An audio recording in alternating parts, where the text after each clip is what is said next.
Good afternoon and welcome to our live coverage of the NASA SpaceX Crew 9 mission as it returns to Earth. Dragon Freedom departed the International Space Station at 1:05 a.m. Eastern. That was 10:05 p.m. Pacific time on March 17th for those of us here in California.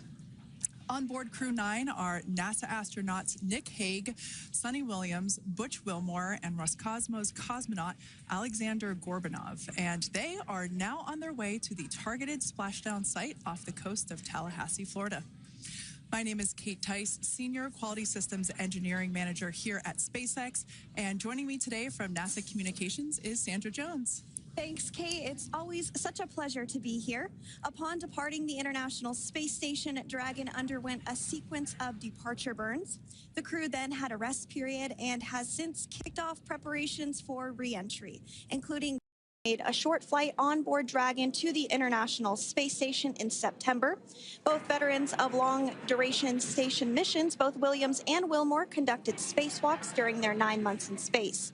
Having had the capacity to leave the station at any point, had there been some type of emergency, the crew members began packing for their voyage home about a week ago and worked through tasks and shared lessons learned with the newly arrived Crew 10 team, who arrived just a few days ago. For return operations such as this, NASA and SpaceX closely coordinate with the United States Coast Guard to establish a safety zone to ensure public safety and for the safety of those involved in the recovery operations, as well as the crew on board the returning spacecraft. Multiple notices are issued to mariners in advance of and during recovery operations, and Coast Guard patrol boats are deployed to discourage boaters from entering the splashdown zones. Now, we do want to stress to the public the need to respect this safety zone.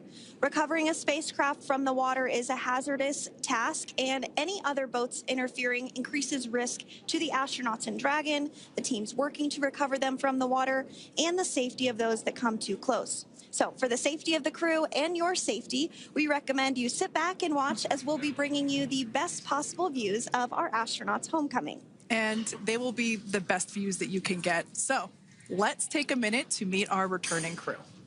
U.S. Space Force Colonel Nick Hague is your Crew 9 commander. He was selected by NASA as an astronaut in 2013. This was his second spaceflight to the International Space Station and third launch overall. He spent 171 days in space with Crew 9 and has a career total of 374 days in space. During his mission, he completed a spacewalk with astronaut Suni Williams. That was his fourth spacewalk, earning him a career total of 25 hours, 56 minutes of spacewalking time.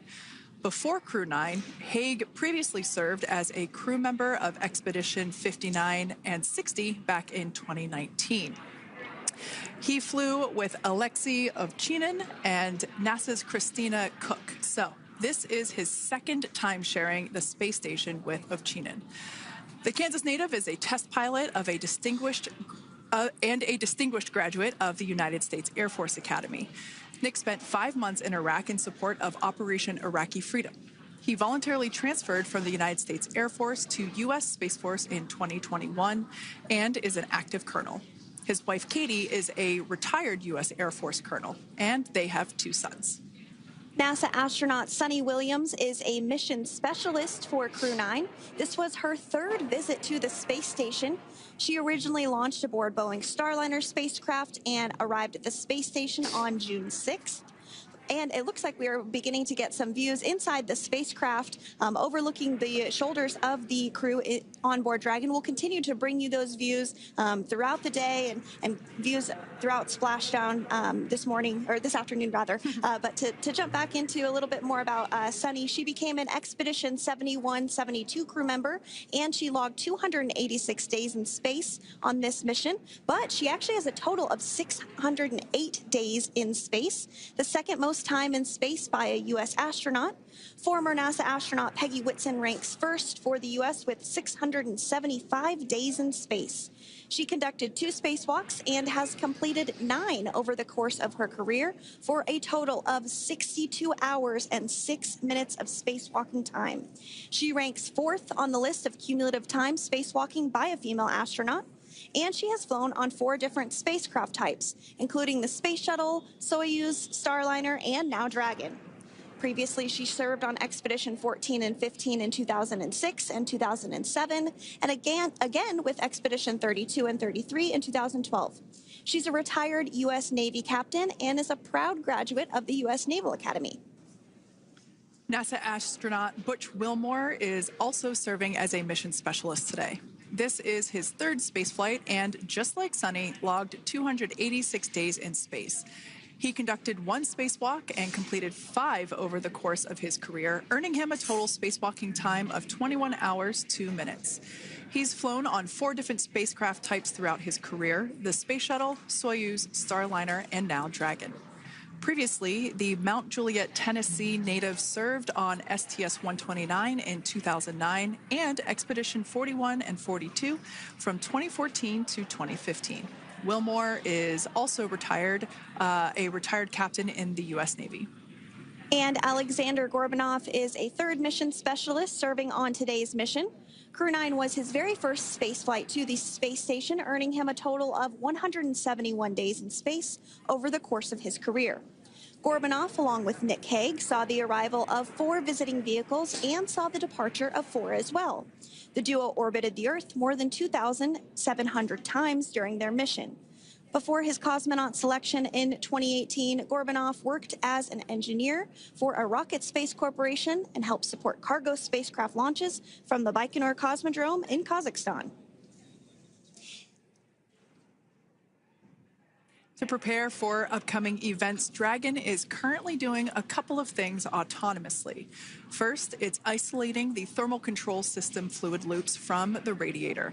This system is what will help keep the internal temperature of Dragon very comfortable for Nick, Suni, Butch, and Alexander during the re-entry phase. Dragon is also initiating separation of the claw mechanism, which will terminate data, power, and fluid connections between the spacecraft and the trunk in preparation for that trunk separation that I mentioned earlier. Now, as we saw before, we are hoping to get more views inside of the Dragon capsule. We will bring those, of course. We want to see more of our 4 crew members. But now a bit more of the Dragon Freedom capsule. It has flown on several missions for NASA. It first launched April 27th, 2022. To the International Space Station on NASA's SpaceX Crew 4 mission. It was subsequently used for 2 private spaceflight missions to the space station for Axiom Space, Axiom Mission 2 in May 2023, and Axiom Mission 3 in January of 2024.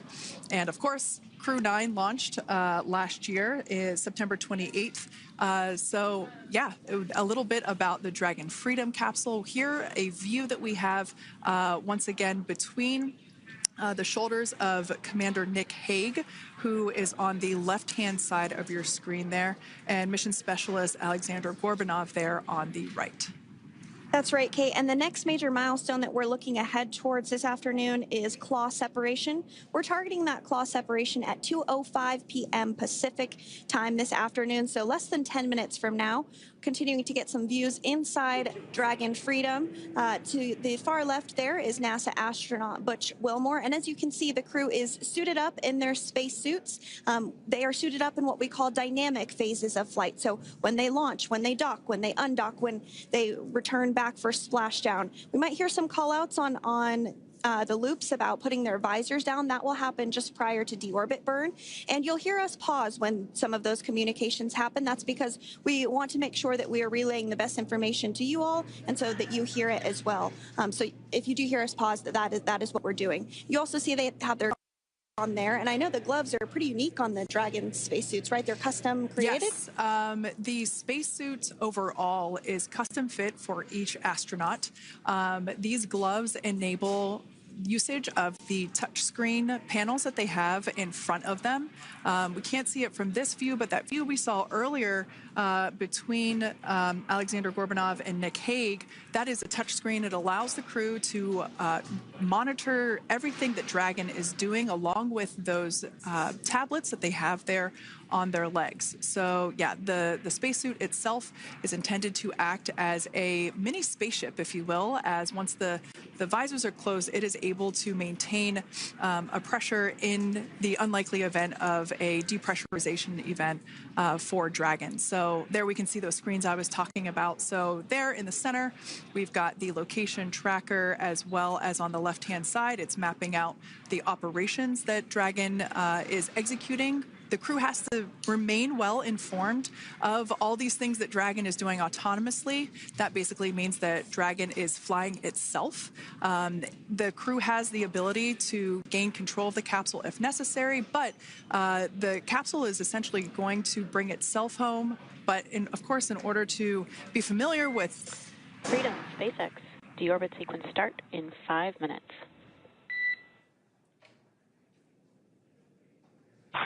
Freedom Caps. And so we did hear that call out for the deorbit sequence start to begin here in 5 minutes. That call from the ground came from the core, or Crew Operations Resource Engineer here in Hawthorne, Mission Control just behind us. And that went up to Commander Nick Hague. He's going to be doing the majority of the communications during the flight downhill today through Splashdown, and they'll be communicating with the core all along the way. Now, we did mention that they are flying on Crew Dragon Freedom. The naming of spacecraft has gone all the way back to the very beginning of this human spaceflight program. This is a nod to Alan Shepard naming his spacecraft Freedom 7 during the Mercury program. And so the crew that first flew up on Freedom a few years ago had the opportunity to name this Dragon, and they named it Freedom. That was Crew 4 that was the first flyers on this spacecraft. It's also flown for Axiom Mission 2 and 3, and then, of course, today for Crew 9 as well. Yeah, actually, fun fact about this particular capsule, of those 4 missions that Sandra just mentioned, we have seen daytime splashdowns for 2 of those. Today will mark the third of the third daytime splashdown. So there's something lucky about this particular capsule that gets daytime splashdowns. Nighttime is great because we can see even more clearly the capsule streaking through, but I personally love the daylight views because we really get even better views of the recovery team operations during that phase of the mission. Yes, absolutely. And if you follow along with our missions, you'll know that sometimes weather is a watch item when it comes to undocking and splashdown. We do splashdown in the water, so we want to ensure that parameters like wave heights and wind speeds and precipitation, lightning, all of that is looking good for the crew and the safety of those recovery personnel. And today the weather is just pristine. We got off of space station on the very first attempt. So I'm joking around and saying that it was because it was St. Patrick's Day and we got really lucky with the weather. I wouldn't disagree with that. Speaking of weather, we will be hearing from core probably around 2:20-ish. Typically, before we enter the period of loss of signal, or LOS, we will hear an entry briefing from the core, the Crew Operations Resource Engineer, and they will deliver important information like updated anticipated splashdown and loss of signal times to the crew, as well as the wave height and wind speed. So we'll be standing by to listen in on those. Like I said, that will happen shortly after, typically after trunk separation. I can't quite remember if it's before or after deorbit burn. It must be before. But in any case, we'll be hearing all of that coming from core. In fact, that individual is seated there in the room on your screen. That is SpaceX Mission Control in Hawthorne, California.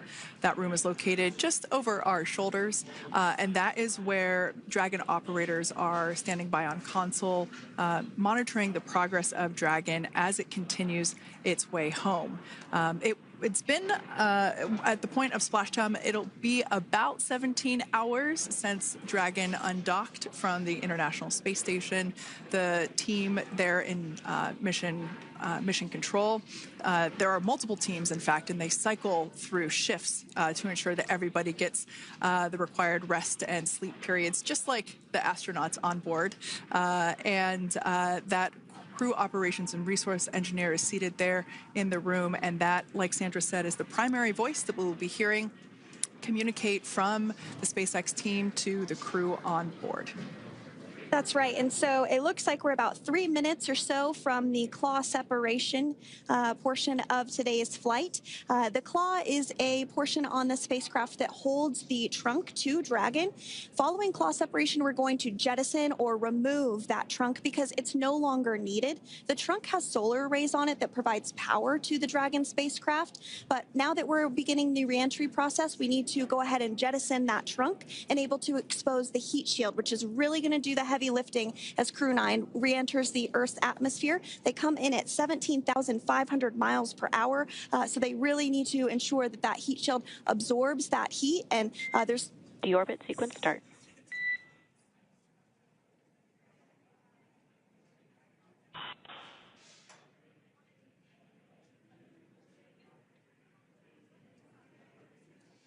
And so we did just get communications there that the deorbit sequence start has begun.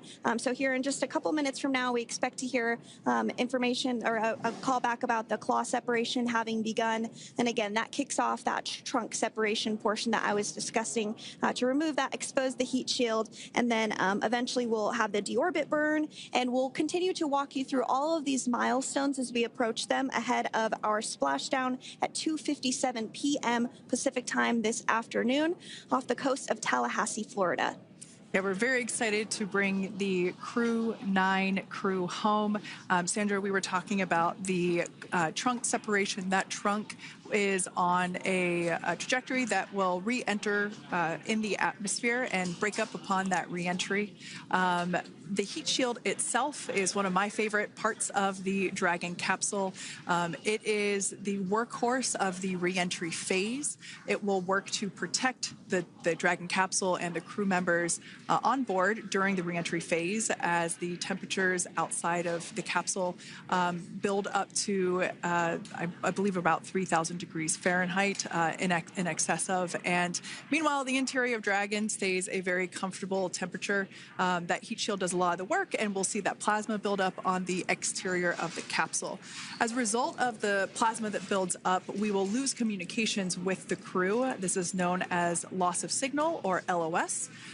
This is roughly a 10-minute period on average, even less than. I believe today it is probably about 6 or 7 minutes long. It kind of depends on the mission, and it happens for every Dragon capsule that re-enters the atmosphere. Due to that plasma buildup, we're not able to communicate or command the capsule, so we stand by while we wait to regain communication after we pass through that period of loss of signal and get what's known as AOS, or acquisition of signal. Continuing to stand by for claw separation, and then we'll look towards trunk separation. It'll be just about a minute or so after that. That happens pretty rapidly in succession. Some of our milestones will take a little bit longer throughout the day. For example, we will have a deorbit burn after that will take about 7.5 minutes and helps get Dragon set up in the right trajectory to splash down in the Gulf off the coast of Florida. So continuing to stand by for claw separation.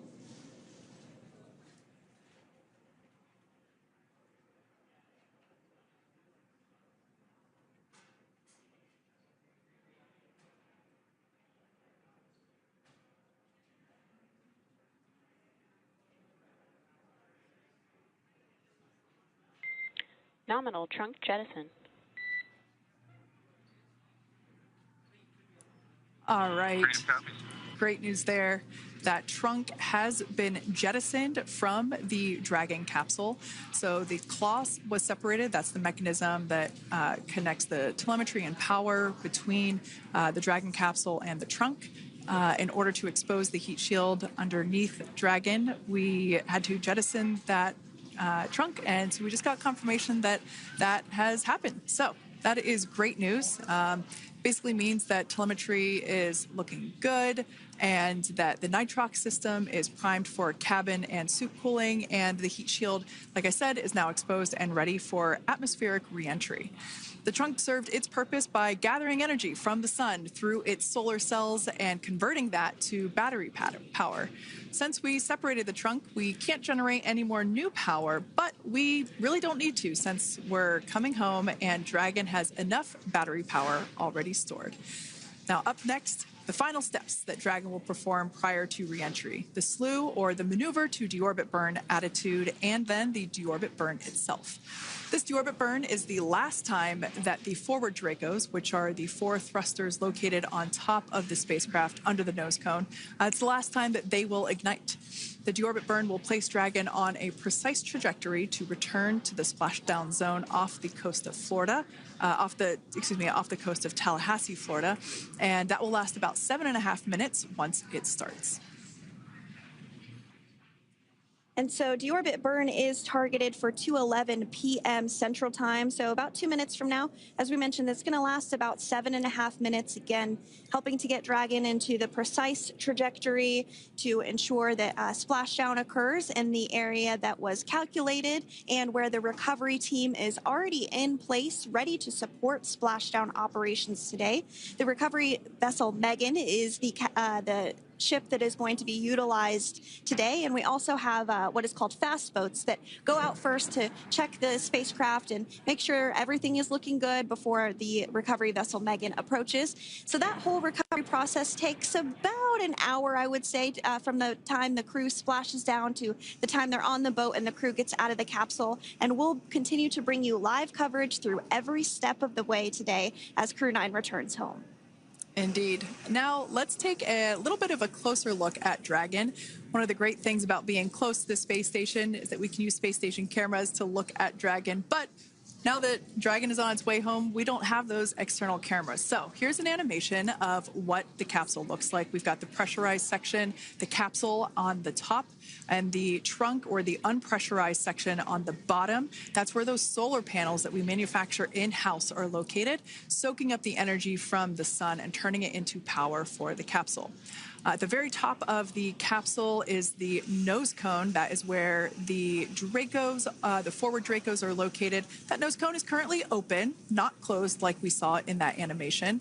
Once we get through the final maneuverings for the re-entry phase, we will close the nose cone capsule just before Dragon begins its atmospheric entry to protect that forward hatch there located along with those forward Dracos.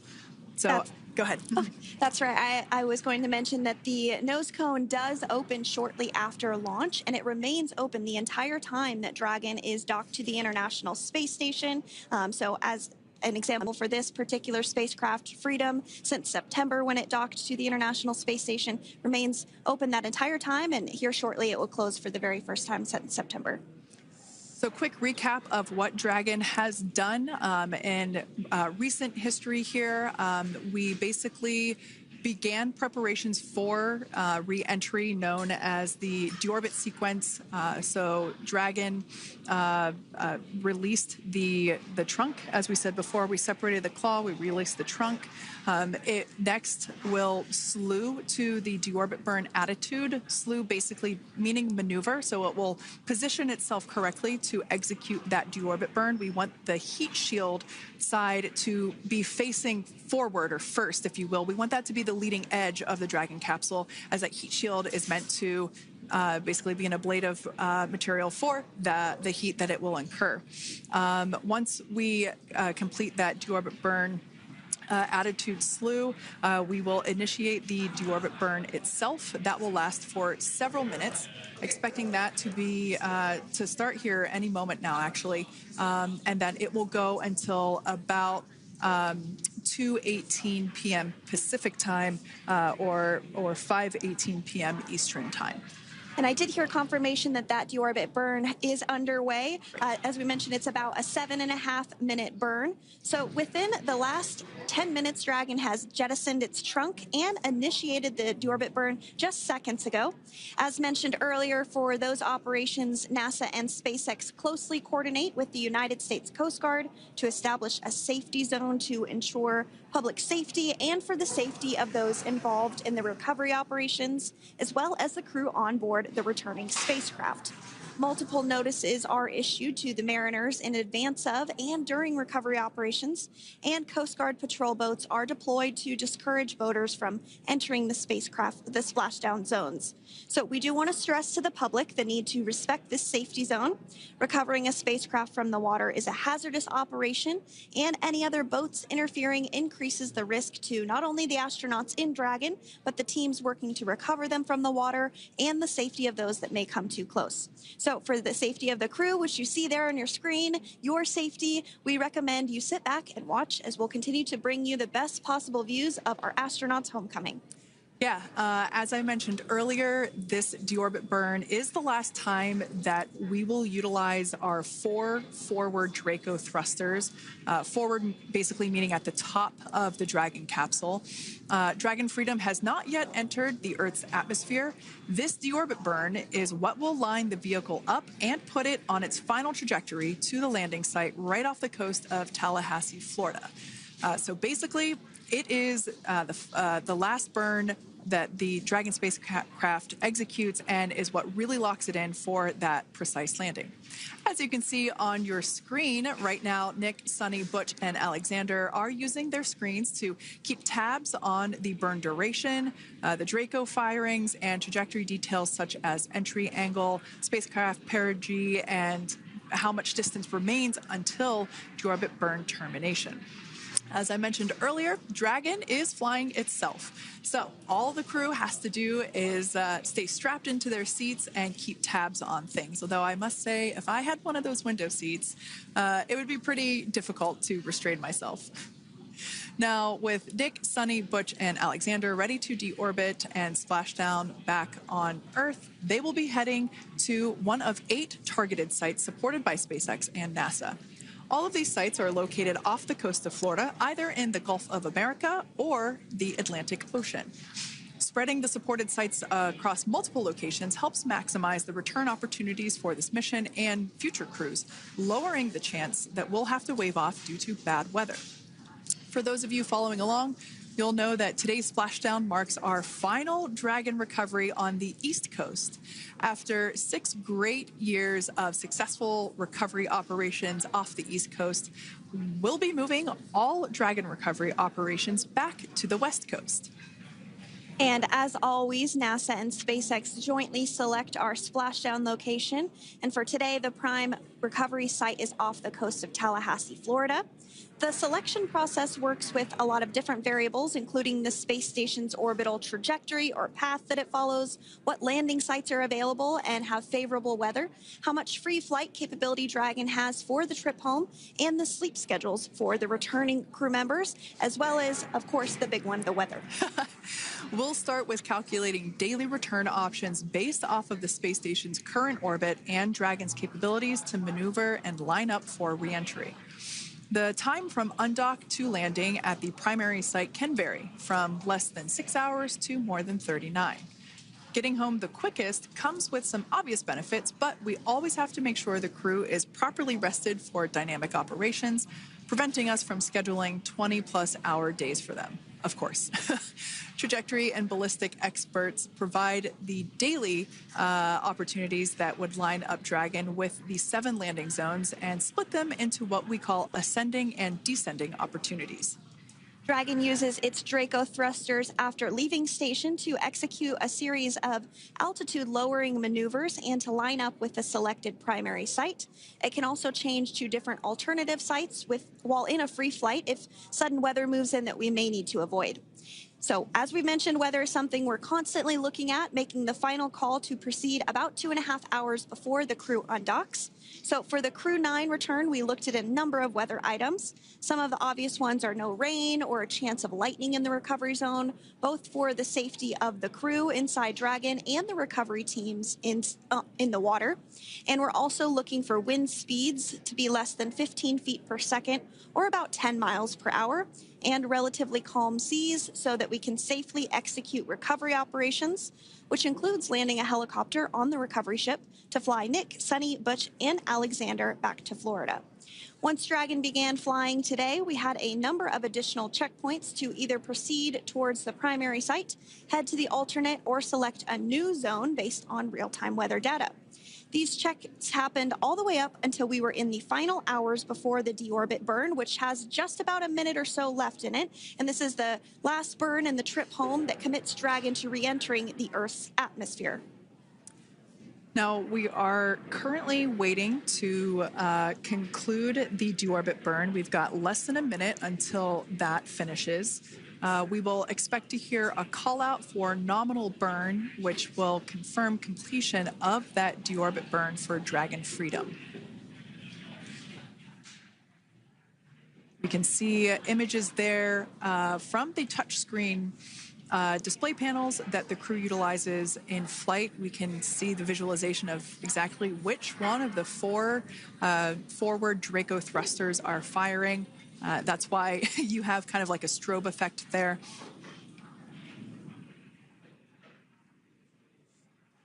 And if you're just joining us, you are looking at live views of the Dragon Freedom. On your left is Commander of Crew 9, Nick Hague. To his right is Roscosmos cosmonaut Alexander Grabenkin. And also in Gorbunov, excuse me, that is Alexander Gorbunov. And then also in the capsule today is NASA astronauts Suni Williams and Butch Wilmore. We're awaiting confirmation that their deorbit burn is complete, which is the last burn that's going to help set them up on a trajectory to Splashdown off the coast of Florida. Deorbit burn complete. Performance nominal. Nose cone closure initiated. Freedom copies. All right, excellent news there. We heard the words we were looking for, nominal burn. So that means that that deorbit burn was successful and nominal, meaning as expected. And we're now beginning to close the nose cone in preparation for atmospheric reentry. So in the background, Dragon is currently inhibiting those forward bulkhead Draco thrusters that we just used to complete the deorbit burn, ensuring it's safe to latch the nose cone shut for reentry. Also, the vehicle has initiated the nitrox suit purge, which will help keep Nick, Suni, Butch, and Alexander cool and comfortable during reentry, which is coming up in about 20 minutes from now. At this point, the nose cone is closing and protecting the forward hatch for reentry, and the crew are using their screens to continue to monitor the locking of the nose cone, which is done by a set of hooks. And as we mentioned earlier, that nose cone has remained open since September, so this is the first time it's closing in a few months. Yeah, that's absolutely right. Now, we will be expecting, as I mentioned before, an entry brief from SpaceX Core. Again, that's the crew operations resource engineer who is seated in that room that you see there on your screen. That entry brief will provide updated times for anticipated splashdown as well as the loss of signal or period of LOS. And that briefing will also give us information such as wind speed and wave height at the expected splashdown location. But all in all, everything has been great today. All events have been executed on time as expected, and we are looking forward to a splashdown of the Crew 9 crew at about 5:57 p.m. Eastern Time or 2:57 p.m. Pacific Time. Between now and then, things are going to start moving quite quickly. In fact, if anything, this will have seemed like the slower part of the reentry phase. We're going to go through, like I said, that period of loss of signal or LOS. That period is a few minutes long where we are unable to communicate or command the capsule due to the plasma that builds up on the exterior of the capsule. That period, like I said, lasts for a couple minutes. you will start to hear SpaceX Core hail the Crew 9 crew a little bit earlier than expected because we, in the past, have actually regained communications a couple minutes earlier than initially anticipated. So we'll go through that period of loss of signal, that entry period, that specifically when when the Dragon spacecraft is re-entering through the atmosphere, approximately at about 18,000 feet when the capsule is traveling at 350 miles per hour. We will see our first views of parachutes for the day. That's one of my favorite moments of return sequences is when we get to see the drogue parachutes. We'll see the drogues come out. Those drogues will help slow the vehicle down to about 119 miles per hour. And then that is when the main parachutes will come out from the Dragon spacecraft and then ultimately end in Splashdown. And we are hearing confirmation that the nose cone is closed and everything was nominal or as expected with that closure. So as we begin the second half of entry, Dragon is now beginning to inject cooled nitrox into the air being delivered to the spacesuits worn by Nick, Suni, Butch, and Alexander. Again, this is what will allow the crew to remain comfortable while external temperatures reach 3,500 degrees Fahrenheit as they re-enter the Earth's atmosphere. So the heat shield is pointing forward, leading Dragon to the landing site. Yeah. Now, speaking of the heat shield, Dragon's primary heat shield is comprised of PICA 3.0, which stands for Phenolic Impregnated Carbon Ablator. The first-gen PICA was initially developed by NASA for studying and sampling comets within our solar system. SpaceX partnered with NASA to develop PICA X, which was the second-generation product used on all Dragon 1 cargo resupply service missions that resupplied the International Space Station on 20 missions. PICA 3.0 was developed specifically for use on Dragon 2 crew and cargo with enhanced structural and thermal capabilities that allowed the heat shield to be even more effective in the way that it utilized the ability to make that heat ablevate as it goes through the Earth's atmosphere.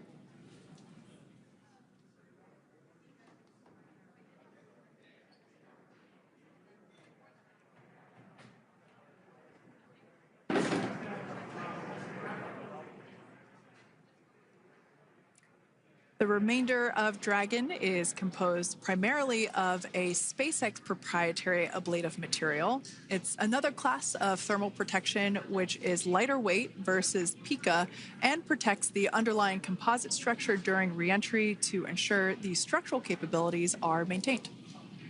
While Dragon will experience temperatures well over 3,000 degrees during peak reentry conditions, the characteristics of the thermal protection system coupled with the environmental control and life support system in the pressurized interior will ensure that Nick, Suni, Butch, and Alexander stay cool and comfortable during all phases of reentry through Splashdown. Now, if you've just recently joined us, we hope to regain views of our crew members inside Dragon Freedom, but we don't have those available at the moment due to ground station coverage. So we will bring those back to you as soon as we can. Now, after Dragon Freedom has re-entered the Earth's atmosphere, a series of parachutes will deploy to slow the crew's descent. First will be the 2 drogue parachutes, followed by the 4 main parachutes, and those will guide Dragon to its first contact with Earth since it launched back in September. Dragon will automatically deploy these parachutes when different pressure and positioning sensors on the spacecraft detect that they're at the right speed and altitude. Vehicle velocity at drogue deploy is approximately 350 miles per hour, and they deploy at about 18,000 feet. Now, when the vehicle velocity at main deploy is approximately 119 miles per hour, and they deploy at about 6,500 feet. When Dragon splashes down in the water, the vehicle velocity will be about 16 miles per hour, so you can really see how those parachutes help to slow down the crew inside the capsule. The highest G load the crew is expected to experience today is about 3 to 5 Gs. Yeah, when you think about really fun roller coasters, they're about in that range. So I'm sure that our crew on board will be well equipped to experience those Gs. It's nothing for them. They go through much more intense training. And so we are continuing to make our way through a number of milestones today. We did have trunk separation. Freedom, SpaceX. Nose cone is secure for entry. Freedom copies.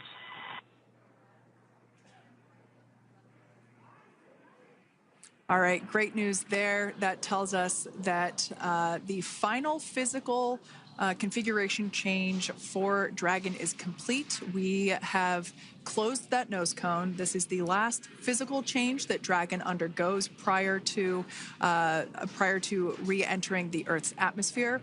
It's important that that nose cone is completely closed because underneath it is not only where the 4 forward Draco thrusters are located, but it's also because that is where the forward hatch is located. That is the hatch that is utilized for the crew to ingress and egress from the station while it is docked on board. And since our capsules are flight proven and we reuse them on future space flights, we want to make sure that all of the integrity of that hardware remains intact. So that nose cone is successfully closed, and we're going to start moving pretty quickly here. As I mentioned before, we'll go through loss of signal. We'll get that signal back several minutes later, and then we'll see the parachute action. Yep, and then that's all ahead of Splashdown off the coast of Florida. We're targeting Tallahassee as our splashdown zone today at 2:57 p.m. Pacific time this afternoon. Now, you did mention the call to the crew. They'll do some additional calculations following that burn and potentially let us know if that splashdown time has changed at all. But right now, we are continuing to target 2:57 p.m. And you can see there on your screen a path of where Dragon will be re-entering today. So if you are in the southern tip of Mexico, you might have the opportunity to see Dragon. Because it's a daytime splashdown, you probably won't have too great of views, but potentially you'll have the opportunity to get a glimpse of it there. Once again, Dragon operators, they're monitoring the progress of Dragon through this re-entry phase. That is SpaceX Mission Control, located here in Hawthorne, California. That is also where the crew operations and resource engineer is seated. That person is the voice that we have heard multiple times and will continue to hear as the primary point of contact to the crew on board Dragon Freedom. We will also hear the voice of Commander Nick Hague. Basically, after we hear the Corps communicate something, we will hear Nick Hague indicate that they copy, that they heard the message well, some sort of recognition that the message was received. And if you joined us yesterday for our coverage during the undocking, we were communicating through something that's called a big loop. We do that when we're in integrated operations with the International Freedom, SpaceX for entry sequence. Report when ready to copy. Ready to copy. All right, I've got some updated times for you. Our comm blackout start time is 2144. Our comm blackout end time is 2151, and our splashdown time is the same per your displays, 2157.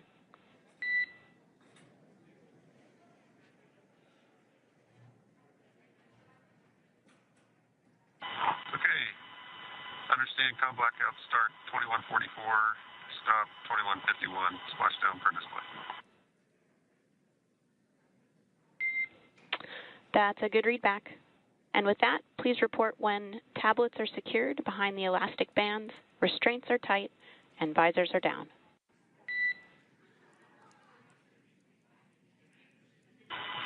And copy, Wilco.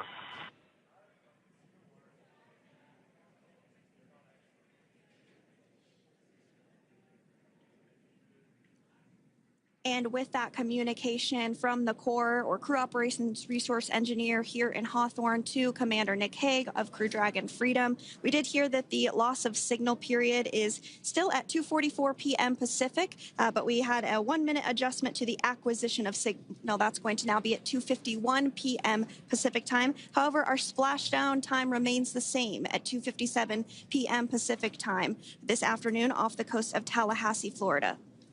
So all good news there as Dragon continues to make its way home with the Crew 9 crew. As we've mentioned before, we are splashing down on the Gulf Coast. We have ability to splash down on either side of Florida, but the location site just outside of Tallahassee, Florida is the site that was selected today due to best recovery conditions. And as Sandra mentioned before, weather is always a watch item, but everything is looking great for that particular recovery location. So I'm sure once we start getting views from the recovery vessel, I have a feeling it's going to be a pretty beautiful afternoon. And we did mention that, of course, this is a daylight splashdown, so we should be getting some great views. We do have a couple of spacecraft called the WB-57, which are high-altitude planes that NASA utilizes during splashdown operations. Those are en route and going to be tracking the capsule as it makes its way through the atmosphere and should be providing some good views for us. Kate and I were just chatting about how we haven't had a daytime splashdown in a little while, so we're looking forward to the views along with you. Yeah. Nighttime views are also great because we can see that capsule streaking through the night sky quite brightly. So like Sandra, you said earlier, daylight will be a little bit less bright, but we will definitely be able to see the SpaceX recovery team operations much clearer. I could also imagine it's probably a little bit easier for the team themselves to do their work in daytime than at nighttime. We'll see them rush in really quickly with a couple of fast boats as they begin the initial safety checks and sweeps of the Dragon capsule, while also retrieving the parachutes from the surface of the ocean. The recovery vessel, the main recovery vessel, will continue to make its way closer to the Dragon capsule. It is stationed a couple miles away from the actual recovery location, the splashdown location, for obvious safety purposes. So it takes a little while for that vessel to make its way over, but once it's closer, we'll have even better views of those recovery operations. And you may be wondering why sometimes we splash down in the daytime versus the nighttime. And believe me, we would all love for these operations to happen during regular daytime working hours. But unfortunately, orbital mechanics just doesn't quite work out that way. So it has to deal with the location of the International Space Station, as well as where the splashdown zone is on Earth and that trajectory, as well as the phasing. So as we mentioned earlier, sometimes we have phasing as short as 6 hours, sometimes in excess of 30+ hours. It just depends on where the targeted area is that the capsule is going to splash down. So today's phasing has been 17 hours since undocking occurred at 10:05 p.m. Pacific yesterday evening for us here in Hawthorne. Early wee hours for folks on the East Coast and other areas of the United States. Yeah, but regardless of whether it's daytime or nighttime, the SpaceX recovery team has trained and practiced and rehearsed for it all. So regardless of daylight, they are really efficient with those operations. And but like you said, Sandra, it has been a minute since we have seen a daytime splashdown on a NASA SpaceX crew mission. The last daytime recovery was on Crew 4, which was the debut flight for the capsule flying today, the spacecraft known as Dragon Freedom. And so, yeah, kind of a fun fact there in terms of the timing of that daylight splashdowns. Once again, standing by for more communication with the crew. The next event that we have coming up is the start of that period known as loss of signal. That is the period still expected at 2:44 p.m. Pacific time. This lasts for several minutes while the capsule is making its way through the Earth's atmosphere, the heat shield located at the bottom of the capsule, really doing all the work at that point in time in terms of using the atmosphere to slow the capsule down from its orbital speeds of 17,500 miles per hour. Our tablets are secure, restraints are tightened, visors down. We are configured for entry. Freedom, I copied. Tablets are secured, restraints are tight, and visors down.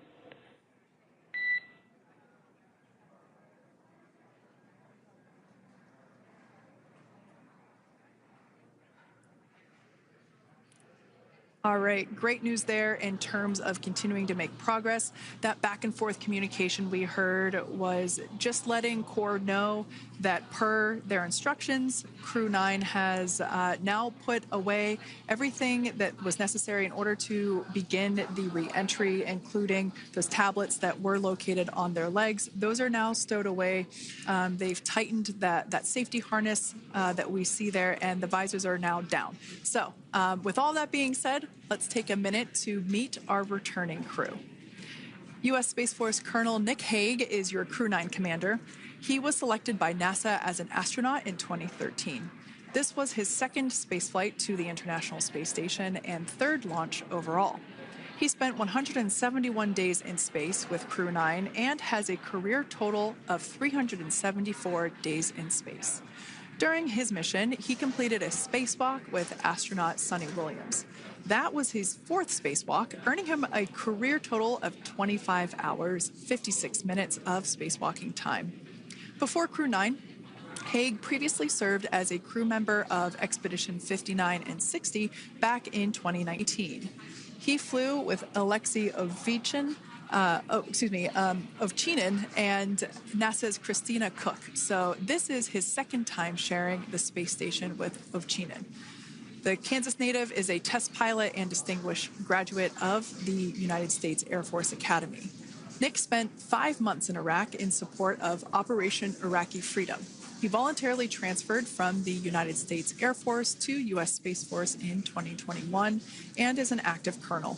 His wife, Katie, is a retired U.S. Air Force colonel, and they have 2 sons. NASA astronaut Suni Williams is a mission specialist for Crew 9. This was her third visit to the International Space Station. She originally launched aboard Boeing Starliner spacecraft and arrived at the space station on June 6th. Following the agency's decision to return Starliner uncrewed, she became an Expedition 71 and 72 crew member, where she logged 286 days in space on this mission. But Suni has a total of 608 days in space, the second most time in space by a U.S. astronaut. 5 minutes until predicted comm blackout. We'll see you on the other side at 21:51.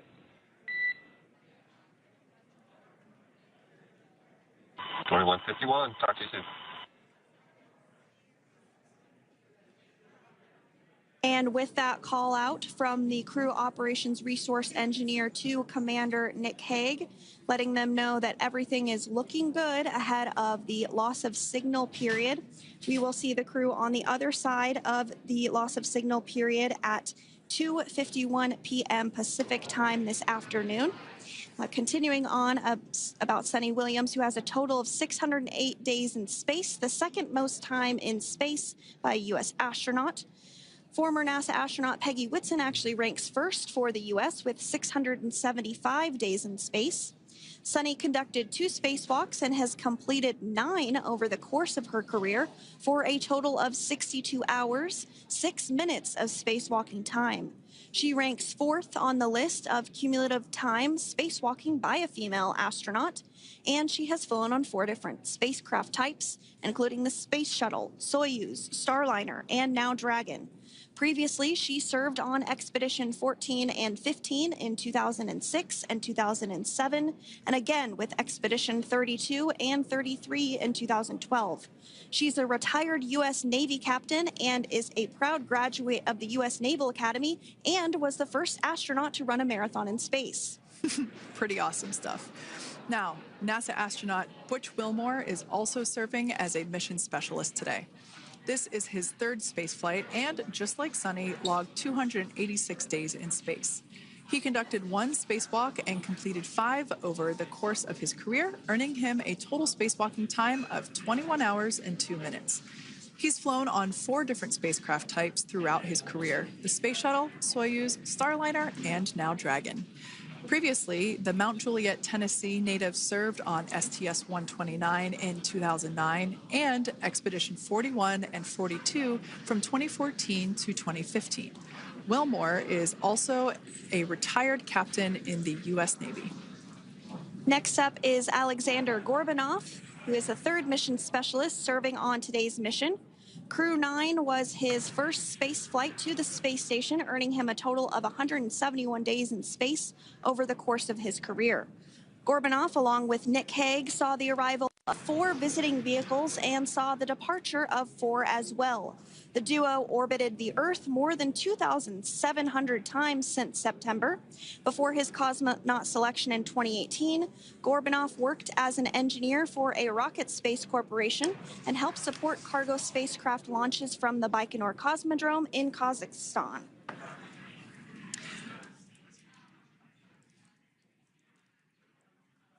So if you are just joining us, we are continuing to bring you live coverage of Crew 9's return to Earth following their mission aboard the International Space Station, where they completed science and research investigations. We are targeting splashdown off the coast of Florida at 2:57 p.m. Pacific time. The next major milestone that we'll look ahead towards is what we call loss of signal, or LOS, when we won't have communications with the crew because they will be re-entering the Earth's atmosphere. And during this process, there is plasma that builds up around that heat shield, so we are not able to communicate with the crew, but we are anticipating to regain communications with the crew at a short time from now at 2:51 p.m. Pacific time today. As we said before, everything continues to look good for the return of the Crew 9 team. We are about to go into that period of loss of signal. Once we get views of the crew inside the capsule, once again, we will be sure to bring those to you. But that period of time is when plasma is building up on the exterior of the capsule, generating heat in excess of 3,500 degrees Fahrenheit. So we are unable to communicate or command the spacecraft at that time. And that includes, unfortunately, video feeds as well. So as soon as we get the views back inside Dragon, we will bring those to you. But until then, we are going to stand by and continue to monitor the progress of Dragon. Like Sandra just said, we are anticipating the blackout period to begin at 2:51 p.m. Pacific time, 5:51 p.m. Eastern time. This will last for several minutes. It's not super exact, even though we are predicting acquisition of signal, or AOS, to come back at 5:51 p.m. Eastern time. In the past, we have regained communication sometimes a little bit earlier than that, so we'll probably start to hear Core begin to hail Crew Dragon a minute or two prior to that anticipated acquisition of signal. But right now, Nick, Suni, Butch, and Alexander are seated in their seats inside Dragon Freedom. Their visors are down, and they have put away or stored the tablets they had located on their upper leg to monitor Dragon's progress. Now they will be utilizing the touchscreen displays, where the current operation and future operations will be displayed as they are able to monitor Dragon's progress continually. As I said before, Dragon is autonomous, meaning it is flying itself. So the crew stands by and monitors, and those touchscreen displays are what will be allowing them to do so and prepare for events such as parachute deploy. And while on board the International Space Station, Nick, Suni, Butch, and Alexander contributed to over 900 hours of science and research investigations, which is really the key purpose of the International Space Station. Now, the International Space Station is celebrating a major milestone this year, where they will be celebrating 25 years of continuous human presence in November. So if you're younger than 25 years, you've never known a day where there hasn't been a human living and working aboard the International International Space Station, contributing to key science and research investigations that impact our lives here on Earth. There's research being done on Parkinson's, on osteoporosis, on cancer research, and a variety of other studies. Additionally, the microgravity laboratory provides a jumping off point for us as we venture back to the moon and onto Mars through longer duration space flights. One such example that the crew worked on during this mission was an alternative exercise device. In microgravity, the crew has to exercise for about 2 hours a day because they're not having the effects of gravity on their body. So to prevent bone and muscle loss, we counteract that with 2 hours of exercise per day. On board the International Space Station, they have 3 ways in which they can exercise. They have a bike, they have a treadmill, and they have a similar to a weightlifting machine that counteracts the microgravity environment. But a particular experiment that this crew tested out was a combination of all 3 of those in one smaller device. And this is really critical as we continue on to the moon, Mars, and beyond, because space is really important in spacecraft. So if we have something smaller that the crew might be able to utilize, that can potentially help us venture out even further into the solar system. So science is really the name of the game when it comes to the International Space Station. Some of the other science highlights that took place during this increment that are particularly interesting to me was we had the first wooden satellite that was deployed. This is a study to see if other materials might be more resourceful or renewable in space. So I'm really excited to see the results of that one as well. Additionally, we had a couple of spacewalks that took place to not only provide maintenance to the International Space Station, but also where we swabbed the outside of the space station near vents to see if any microbes that we all have microbes on us, to see if any of those could survive in the harsh environment of space, which again is very important for us to know and understand as we continue to the moon, Mars, and beyond. Very exciting stuff. Now, at this point, we have now entered the communications blackout period for the Dragon spacecraft. This lasts approximately 7 minutes due to plasma formation around the spacecraft itself. During this time, no vehicle telemetry is received by mission control or the recovery team, and no external commanding of the vehicle or voice communication is possible. But as a reminder, Dragon is designed to fly itself. During re-entry, the vehicle will be slowing down from orbital velocity, which is approximately 17,500 miles per hour. The top temperature that Dragon will experience upon re-entry is 3,500 degrees Fahrenheit. This blackout period, as I said before, we expect it to last about 7 minutes today, concluding at 5:51 p.m. Eastern Time or 2:51 p.m. Pacific Time. We right there have our first view of Dragon Freedom coming home to Earth. And that view is from the WB-57, which is one of NASA's high-altitude planes that is tracking. Now, because of the way that this camera is configured, it does look like it is dark, but it is indeed daytime, and you're beginning to see that plasma trail as Dragon re-enters the Earth's atmosphere. All of that is expected. We are anticipating an acquisition of signal around 2:51 p.m. Pacific Time, so just minutes from now, and you may hear the core begin to hail out or call Dragon for communications and see if we can potentially get communications with them a little bit earlier. Following this, we'll have 2 events in rapid succession. We'll have the drogue parachutes deploy at 2:53 p.m. Pacific, followed by the mains just 1 minute later at 2:54 p.m. Pacific Time, ahead of a splashdown at 2:57 p.m. Pacific Time off the coast of Tallahassee, Florida.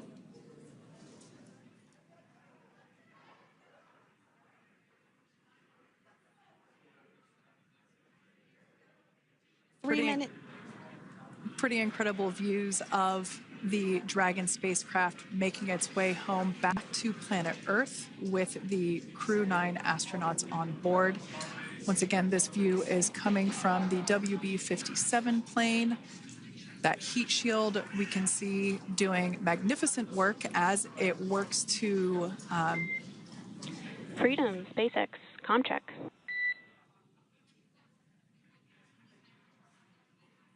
All right, we're going to start hearing the SpaceX Crew Operations Resource Engineer.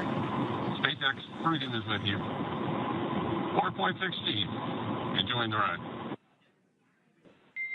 Copy that, Freedom.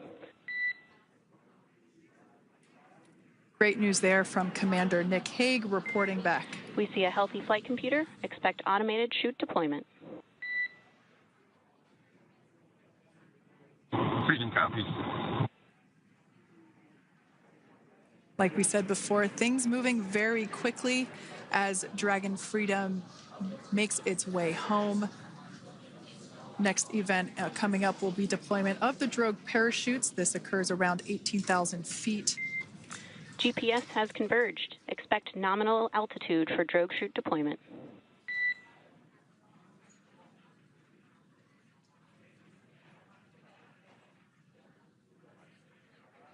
We're about 2 minutes away from deployment of those drogue parachutes. Now the heat shield is continuing to work to slow the vehicle down. That entry period, the Dragon spacecraft went from orbital velocity about 17,500 miles per hour down to about 350 miles per hour. So it really gives you a sense of why that plasma builds up on the exterior of the capsule, thanks to the heat shield and the work that it does. Those drogue parachutes will slow it down from 350 to about 119 miles per hour. We can see 15 kilometers. Brace for drogue window. We can see seat rotation happening inside the capsule. Great to get those first views of our crew members. Once again, the capsules are going about 350 miles per hour when the drogues are deployed. Those drogue parachutes that we manufacture here in-house are going to slow the spacecraft down to 119 miles per hour. And that is when we will see the main parachutes deploy, and that occurs about 6,000 feet above the ocean's surface. And we are expecting drogue deployment at 2:53 p.m. Pacific, so we should see it any second now. And there you are getting a great view of Crew 9 inside Dragon Freedom as it returns back to Earth. We are awaiting the drogue deploys. This view coming from the WB-57 high altitude plane. And there you see it on your screen, drogue deployment. Drogue descent rate nominal. You can hear the crowd here. Visual on 2 healthy drogues. The crowd here very excited as Dragon Freedom continues to make its way back to planet Earth.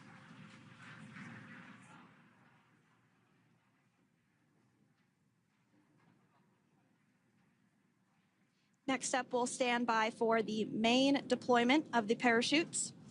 The mains are quite a bit larger. You'll be able to notice the difference on your screen once they deploy, and they continue to ensure that the Dragon spacecraft slows down even further. As we mentioned, Freedom will be traveling 16 miles per hour when it splashes down off the coast of Tallahassee, Florida, here at 2:57 p.m. Pacific time this afternoon. And there we go. We have visual on 4 healthy mains. That view was from inside. Freedom copy. That view was from inside one of the buckets where the parachutes are located. So we see a great view there of the reefing on those parachutes. And as those main parachutes begin to inflate fully, 4 beautiful, healthy mains. Now awaiting visuals of Splashdown. Freedom, 1,000. We'll start to hear Commander Nick Hague. Copy, 1,000. As we heard right there, Commander Nick Hague will be calling out the altitude of the Dragon capsule from here on out. Landing in water is simpler and provides more margin against unlikely parachute issues. You can see those parachutes continuing to slow the Dragon capsule down. And if you're just joining us, you're looking at 800 meters. a live view of Crew 9, just minutes away from splashing down off the coast of Tallahassee, Florida. Splashdown 2 minutes from now at 2:57 p.m. Pacific. We do have 4 healthy mains really doing the job there. Just breathtaking views of a calm, glass-like ocean off the coast of Tallahassee, Florida. Crew 9 just minutes away from splashing down. This is really such an incredible shot. Copy, 600. That was a live view from our recovery vessel. Megan, which is stationed a couple miles away from the splashdown site. We can see the crew there using their restraints as resting places for their arms. They were just in space moments ago, so their arms were able to float freely. 400 meters. This is a gorgeous bluebird day here that we have for the splashdown of Crew 9. It's incredible to think that the Dragon capsule just minutes ago was going over 17,000 miles per hour and now gently coasting to a soft splashdown. 200. Copy, 200 meters. Brace for splashdown.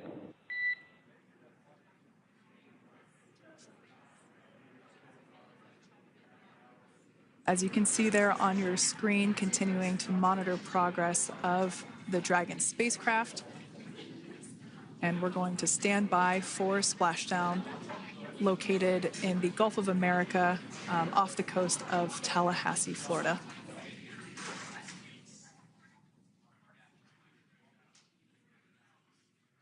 And splashdown, Crew 9 back on Earth.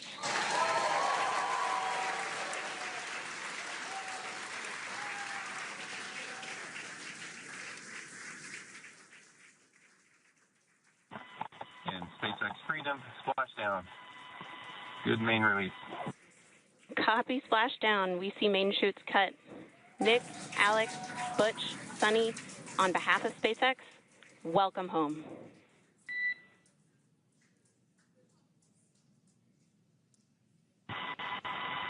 It is an amazing, what a ride.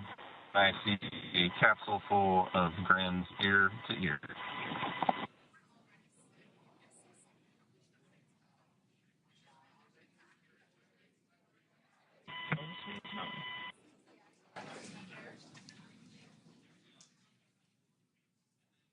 And as you can see on your screen, we have visual confirmation of splashdown. Dragon Freedom has returned home, and NASA astronauts. System safety verifications are in progress. We'll report back when recovery personnel are en route.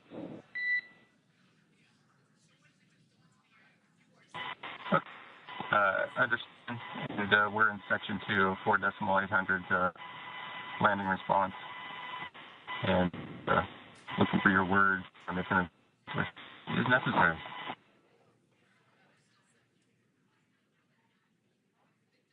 In the distance, we can see the recovery vessel making its way. Copy, you're in section 2 for the environmental assessment in 4.800. That is not necessary today. Understand. Raising 5. So we will continue to have communications between the Corps and Nick Hague, the commander of Crew Dragon Freedom, which just splashed down 2 minutes ago off the coast of Tallahassee, Florida. Dragon Freedom has returned home with NASA astronauts Nick Hague, Suni Williams, Butch Wilmore, and Roscosmos cosmonaut Alexander Gorbunoff. They're back on Earth after approximately 17 hours of a return journey from space. The SpaceX recovery ship and team have been waiting for Dragon's splashdown, and they will now make their way to the splashdown location. The teams have been ready and waiting about 3 nautical miles away, so it's going to take them about 30 minutes or so to make their way and to SpaceX Freedom. Pretty sure we're in stable 1. Copy, stable 1. We see the same. It's going to take about 30 minutes for the recovery team to make their way over to Nick, Suni, Butch, and Alexander, who are still seated and secured inside that Dragon spacecraft there on your screen. Incredible views there of that thermal protection system, or TPS.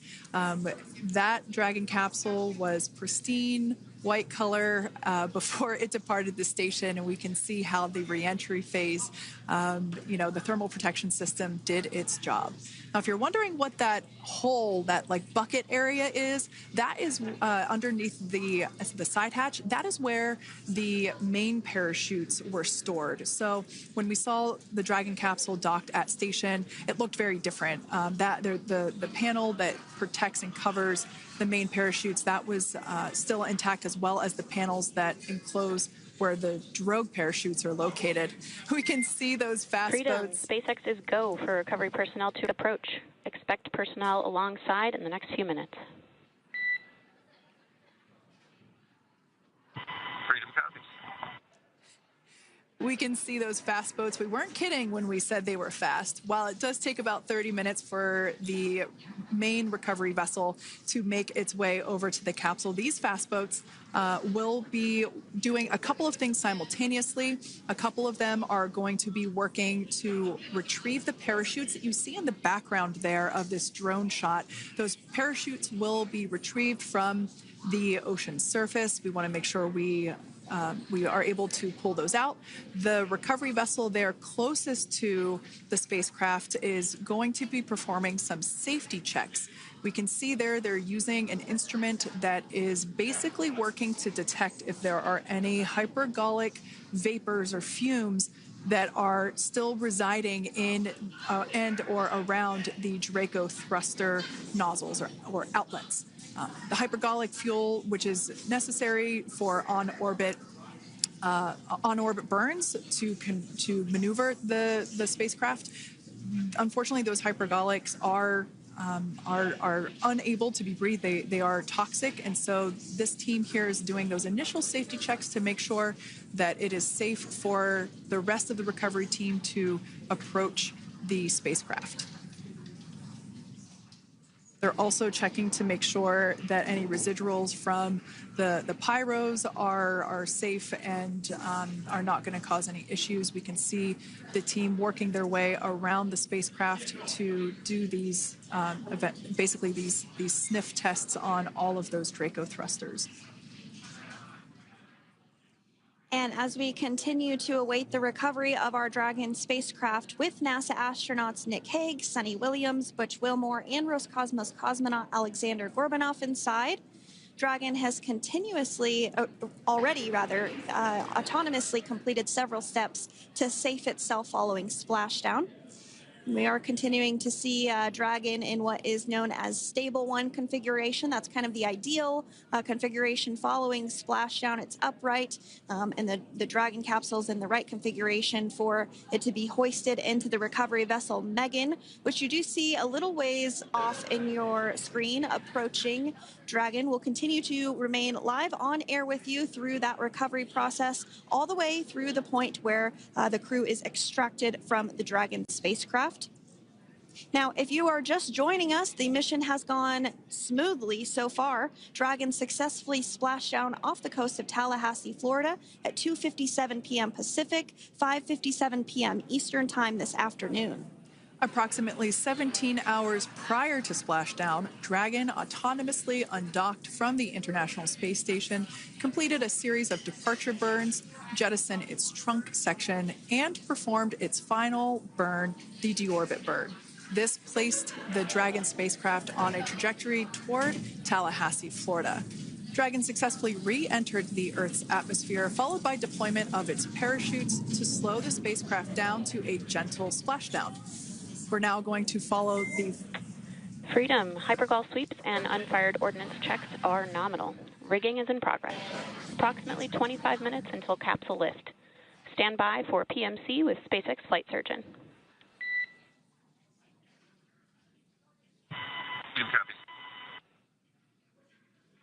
And so what we did just hear there was communications that those hypergol checks were complete.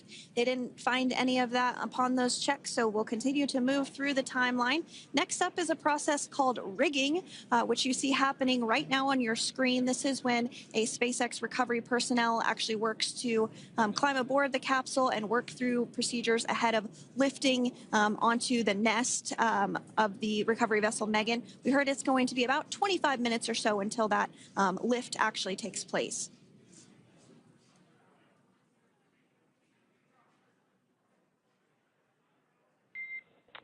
Okay, Freedom, the next call will be from the SpaceX flight surgeon on Dragon to Ground Private. Understand. Thank you. Callouts there indicating that the crew will have the opportunity to do a quick check-in with the SpaceX flight surgeon. This is standard procedure for every Dragon spacecraft when it returns to Earth. It's just an initial check-in, make sure everybody is doing okay. They will also have another check-in with the flight surgeon once they are on board that recovery vessel that you see there in the background. We can now see that SpaceX recovery team member they're on top of the Dragon spacecraft. They are going to be working to install plugs in the Draco thrusters to ensure that none of those and to ensure that no more hypergolic fumes or vapors come out from the spacecraft. They'll also place harnessing around the spacecraft that are required in order to lift it out of the water. Go ahead, Sandra. Continuing to get some views of the recovery personnel, both the main recovery vessel, Megan, as well as some of those fast boats that we've discussed previously. It looks like just a beautiful day there out off the coast of Tallahassee, Florida. Weather was pristine. We were able to get undocked from the International Space Station as expected at 10:05 p.m. Pacific time yesterday evening, and Crew Dragon has since completed steps ahead of its splashdown at 2:57 p.m. Pacific, and we're now stepping through procedures to get Dragon hoisted up onto the Megan recovery vessel and get the crew extracted out of the spacecraft. And you did see some of the parachutes that were near the spacecraft. Upon detection of landing, Dragon automatically releases those main parachutes to prevent wind from pulling the spacecraft. Dragon then automatically safes any pyrotechnics that may still be present on the vehicle and may automatically perform additional minor system reconfigurations. The astronauts will remain seated and in their suits at this point, but the onboard air conditioning keeps things temperature controlled inside the spacecraft so the crew remains comfortable, and the communication systems. Freedom, SpaceX, ComCheck. SpaceX, this is Freedom. Yeah, loud and clear. Copy that, Freedom. Have you loud and clear as well, and Dragon to Ground is no longer private. Understand, thank you. As we saw there on the screen, we have a couple of fast boats in the recovery fleet that have quickly moved into the splashdown location. They are being followed by one of the main recovery vessels, which will move into position upwind of the spacecraft. The two fast boats have very specific roles. Excuse me. The first approach is focused on immediate safety inspection, as we saw. They do this for spacecraft integrity and checking for any presence of those hypergolic propellant vapors. And this ensures that it is safe for the recovery vessel to approach Dragon. Once Dragon is cleared for full approach, as we heard is the case today, the team begins rigging the spacecraft for water recovery by the recovery ship. The second fast boat is responsible for parachute recovery and also serves as a redundant boat to the first one that makes the initial approach to the Dragon spacecraft. As we saw a little bit earlier, we were also able to see one of the recovery team members get on a jet ski to help gather up the parachutes that were automatically detached from the Dragon spacecraft upon splashdown. And it will take a little over 10 minutes for the recovery crew to complete their safety checks. Once they complete, the team will begin preparing Dragon to be lifted, and as you see, they are preparing for that to take place at this point. As part of the preparation for this lift, one member of the recovery team has climbed on top of the spacecraft already so they can attach Dragon's hoist rings and connect to the lifting lines. It will take us less than an hour to raise Dragon to the recovery boat and remove the crew from the spacecraft. After medical checkouts, the crew will return to land within 4 hours by helicopter. And if no additional medical assistance is needed, the crew will board a waiting NASA plane and depart for Houston.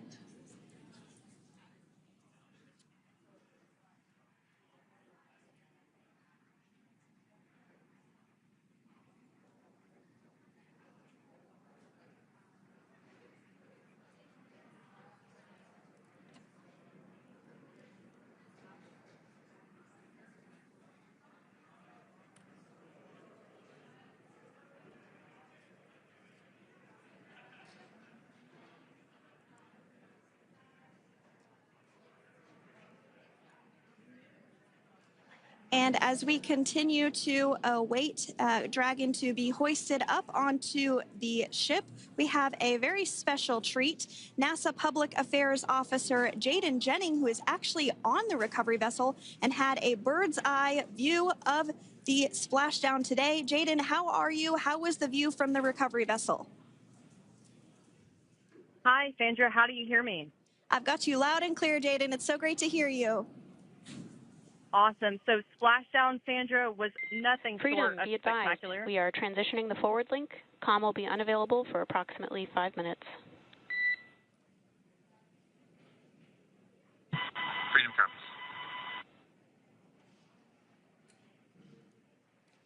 Thanks so much, Jaden. We did just have some communications letting us know that we'll have about a 5-minute period where we won't be able to hear from the crew. So please go ahead, tell us, how was the view from the recovery vessel?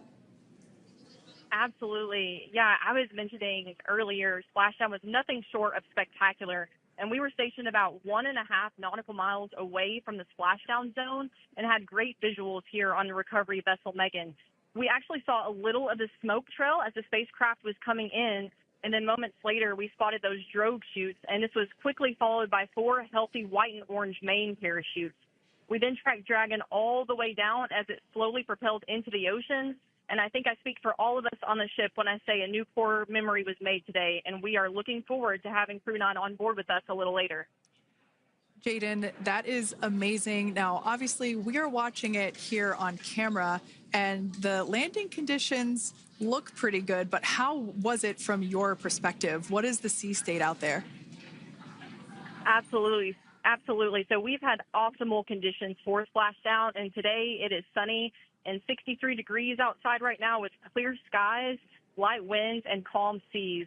The sea looks absolutely beautiful right now, and light blue with the sun reflecting from it. And, Kay, I think the crew's going to like what they feel weather-wise on this picture-perfect day for splashdown off the coast of Tallahassee.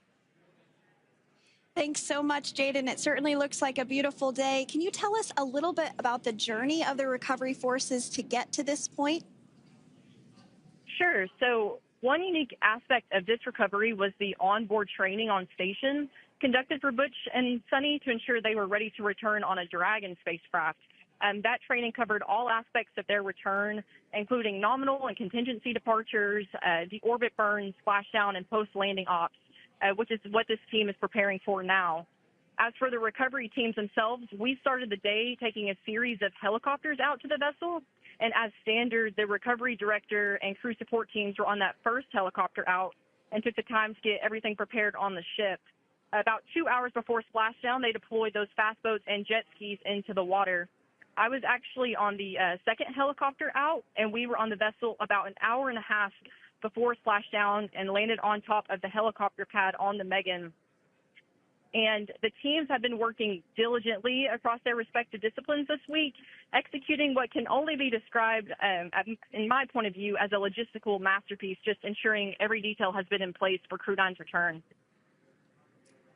That is such great news. I'm so glad that you're able there to experience it in person. Now, can you tell us a little bit about what's next to retrieve the crew for the recovery personnel on board? Yeah, Kate. So coming up next, Dragon will be hoisted into the on-deck translation system, or the nest, at the aft end of the ship, and then will be translated pretty quickly towards that egress platform. We'll perform another series of safety checks as final precautionary measures just to make sure there are no hypergolic vapors present before opening that side hatch. And then once that side hatch of the spacecraft is open, the crew will be assisted out of the capsule one by one from NASA and SpaceX. Freedom, SpaceX, comm check. Freedom's got you loud and clear. Thanks, Nick. I've got you loud and clear as well. We have completed our forward link transition. Copy.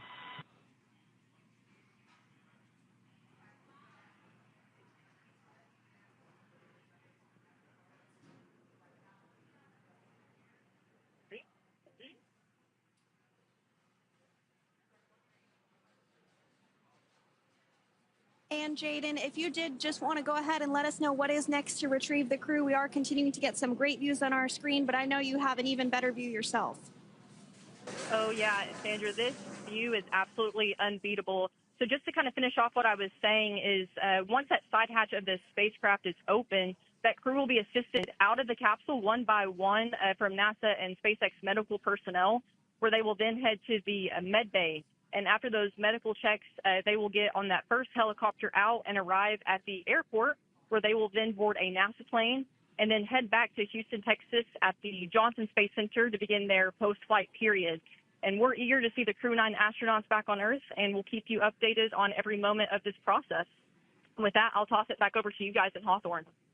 Thank you so much. That was Jaden Jennings, NASA Public Affairs Officer, who watched Freedom splash down firsthand from the recovery vessel Megan. Thanks so much, Jaden.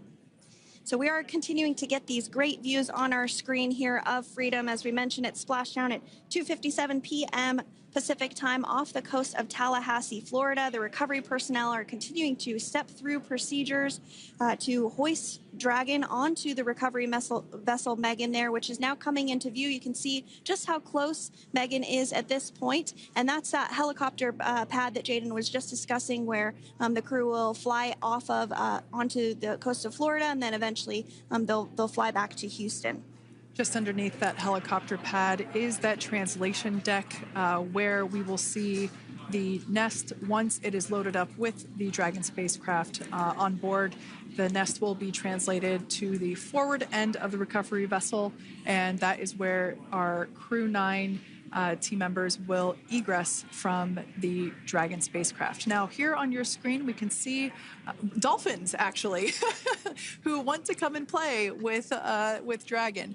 Now, one of the fast boats there in place, working to assist the recovery team member. It's incredible. I just love these views. We really see them even better in daytime, but just seeing the recovery team work in tandem to step through each step, to step through each operation. Obviously they're getting quick assists from the honorary part of the recovery team, those dolphins in the water there. Now, the recovery team member that is crawling around the Dragon spacecraft. Earlier, we saw a view where it was like a spider monkey pose. We can see that individual now standing in the bucket where the main parachutes were stored while Dragon was on orbit.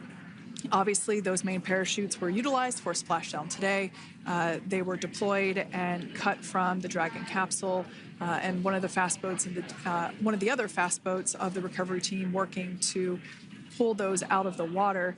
Now, the recovery team member that is there working on top of the Dragon capsule. Earlier, we saw that person performing safety checks. Now we can see some harnessing being placed around the capsule. This harnessing is what will be used to lift the Dragon capsule out of the water and onto the recovery vessel. Wow, we got a cute little pod of dolphins. It wasn't just one or two.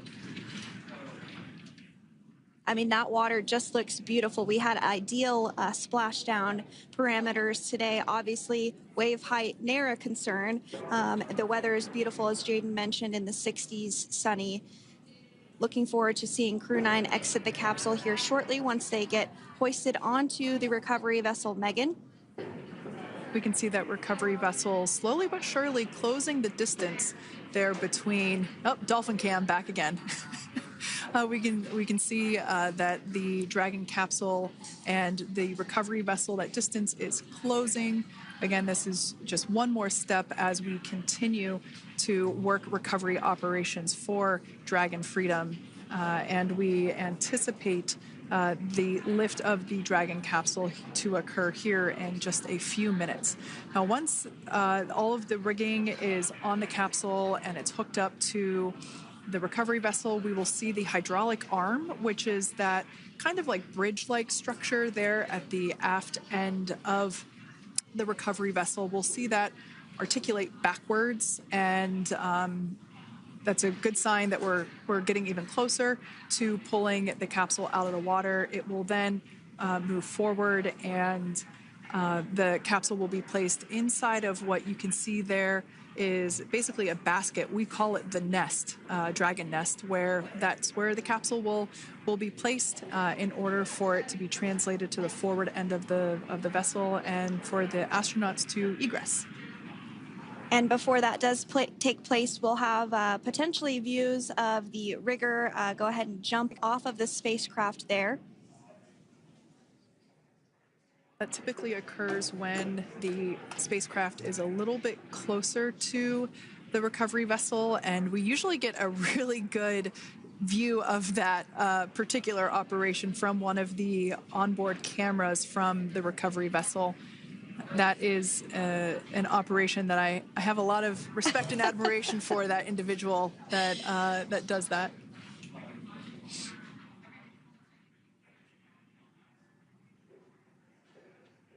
So again, Dragon continuing to get closer and closer to the recovery vessel, Megan. You see some of those ropes now coming into view as well. If you are just joining us, Crew 9 splashed down off the coast of Tallahassee, Florida at 2:57 p.m. Pacific time with NASA astronauts Nick Hague, Butch Wilmore, Suni Williams, and Roscosmos cosmonaut Alexander Gorbunov. They're now working through procedures to hoist this spacecraft up onto the recovery vessel Megan. We just saw that hydraulic arm get lowered into the lifting position. That arm will be the mechanism that is utilized to lift Dragon up and out of the water and into the nest located there at the aft end of the recovery vessel. And the recovery vessel being used today is, as we mentioned multiple times, is named Megan, but that's actually after NASA astronaut Megan McArthur, who flew on Crew 2 a couple of years ago.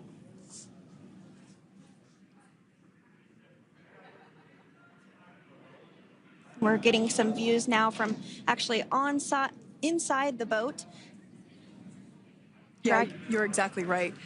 This view is straight down the recovery vessel. That platform that was closest to the camera, that is the egress platform. Freedom. Rigging is almost complete. Approximately 5 minutes until capsule lift. Great news there from SpaceX Core. So about 5 minutes left until we see Dragon Freedom get lifted out of the water. That hydraulic arm, as I said before, is the mechanism that will lift it. It's quite swift, actually, the whole process of getting the spacecraft. Brace for capsule lift. Bracing. There it goes, Dragon Freedom being lifted out of the water and onto our recovery vessel, Megan.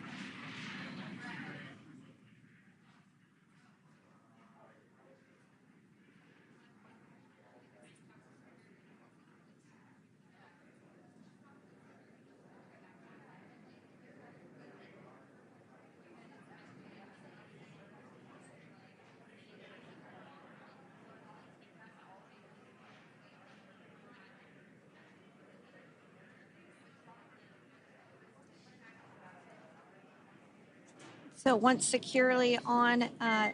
Welcome aboard the recovery vessel. Recovery personnel are completing final checks and stand by for translation to the egress platform. Freedom copies. Great news there, letting us know that Dragon Freedom has been successfully recovered from the water's surface. If you've just joined us, we had an on-time splashdown at 5:57 p.m. Eastern Time, and we can now see that the water recovery operations are continuing to progress. The nest where the Dragon spacecraft is located is going to get moved forward. This will happen after one of the recovery crew members does some checks, and we'll also see some hosing. Obviously, the spacecraft splashed down in salt water. Salt water is corrosive, and we want to try and rinse out as much of the salt water as possible to reduce that corrosion on the metallic structures. So we can see some guidance there being provided, really steering the spacecraft properly into the Dragon's nest. And it's been 30 minutes since Dragon splashed down, and as you can see there, the spacecraft is already on board the recovery vessel Megan. Things continuing to move very smoothly today throughout the entire operations from the deorbit burn up until this point as well. And Freedom, it looks like the positioning wasn't quite right, so they are working on repositioning the capsule in the nest now. Okay, copy that. Thanks. And with that, the team is just going to adjust the Dragon spacecraft a bit so that it's in the right position ahead of translating up a little bit closer ahead of the side hatch. So the team is now going to step through the procedures to ensure that that takes place. While Dragon does fly itself autonomously, it clearly is unable to park itself autonomously. We want to make sure that the Dragon capsule is properly seated there in that nest.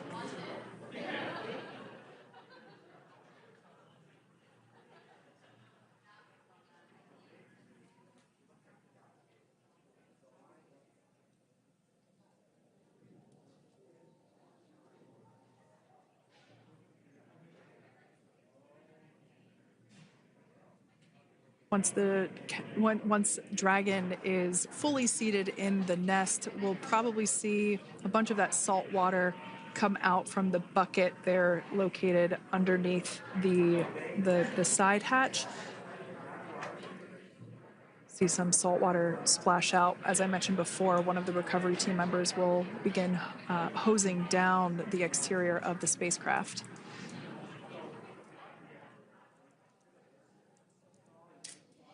So you are continuing to get some great live views on your screen of Crew 9, which includes NASA astronauts Nick Hague, Suni Williams, Butch Wilmore, and Roscosmos cosmonaut Alexander Gorbanov, who splashed down off the coast of Tallahassee, Florida, 2:57 p.m. Pacific time this afternoon. Now working to get that spacecraft situated in the nest. Just making some final adjustments and tweaks to ensure that it's nice and secure.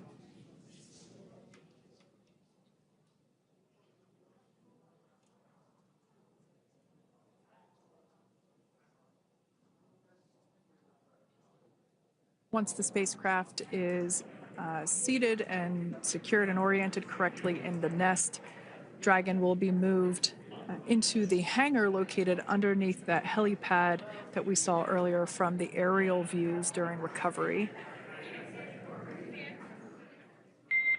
All right, Freedom, looks like you are settled into the nest now.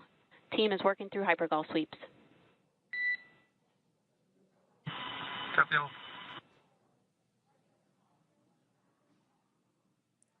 Call out there telling us that the recovery team is doing the second round of those hypergolic sweeps. This helps ensure that everyone, all the recovery team members that are located basically right where this camera is located on, towards the forward end of the recovery vessel, that they will all be safe once the spacecraft is translated forward. So we're just doing some additional steps to make sure that the hypergolic propellant that is utilized for maneuvering the Dragon capsule while on orbit, making sure that none of those vapors are still present on the exterior of the capsule.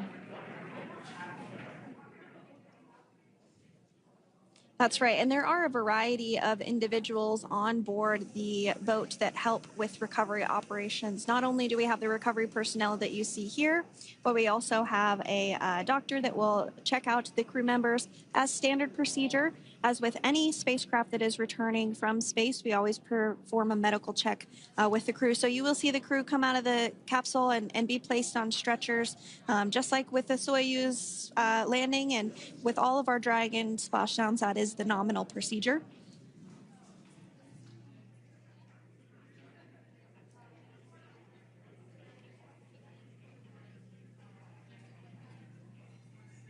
We'll stand by to see Dragon Freedom translate or scooch up a little bit closer to the camera angle that we're seeing right here.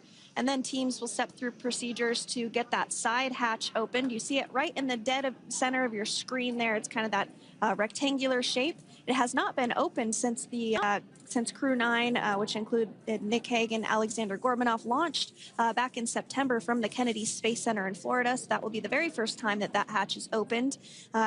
Once docked to the International Space Station, crew enter through the top hatch, which was where the nose cone is now closed. That's the hatch that they actually utilize to go ahead and get inside the International Space Station.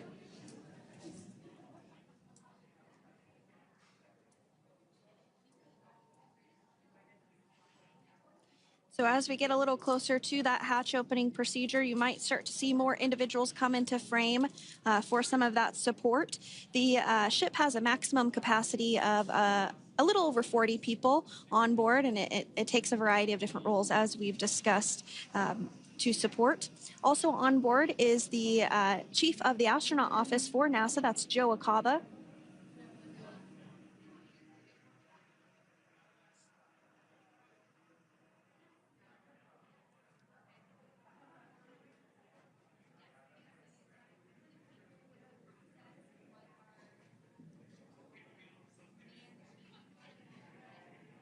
Now, while we are standing by for translation of the Dragon spacecraft to the platform there, the recovery platform that we see in the foreground, it is important to note that Nick, Suni, Butch, and Alexander will be getting assistance from the recovery teams while exiting the spacecraft. This is the same process for any returning long-duration crew members. As you could imagine, returning to a gravity environment can wreak havoc on our vestibular system, which is responsible for maintaining balance and motion. Of course, safety is our #1 priority with this operation, so we'll see the crew members helped out of the spacecraft one by one, and they will be assisted the few feet to the medical quarters aboard the boat. And on board Dragon are 3 veteran space flyers. That includes Nick Hague, the commander, as well as Butch, Wilmore, and Suni Williams. Alexander Gorbanov is completing his very first space flight on this mission, and he completed 171 days in space along with Nick Hague.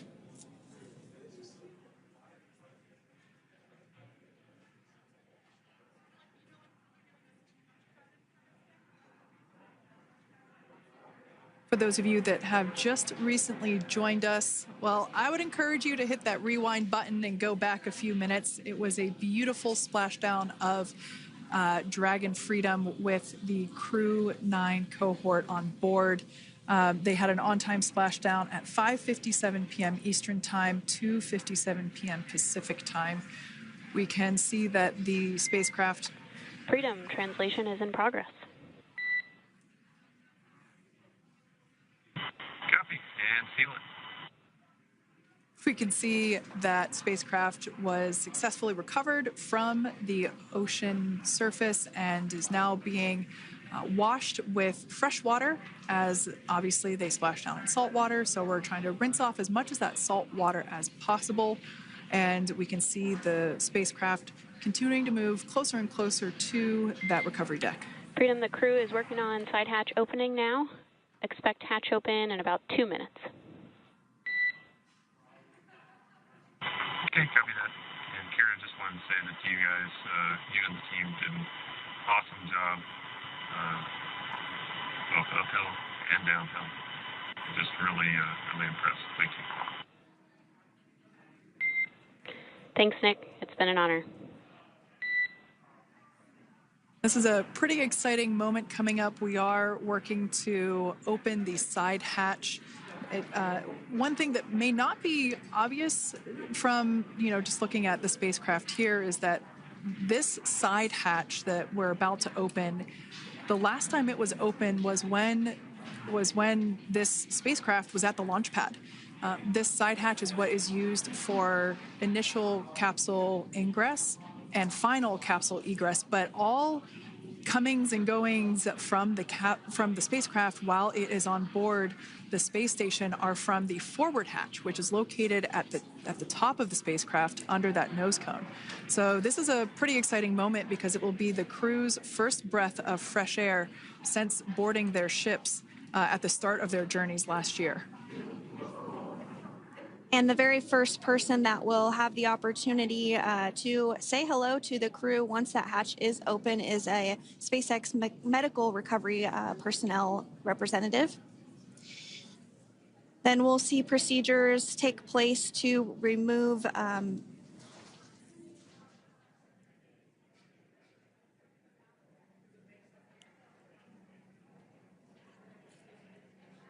the footrests of Dragon.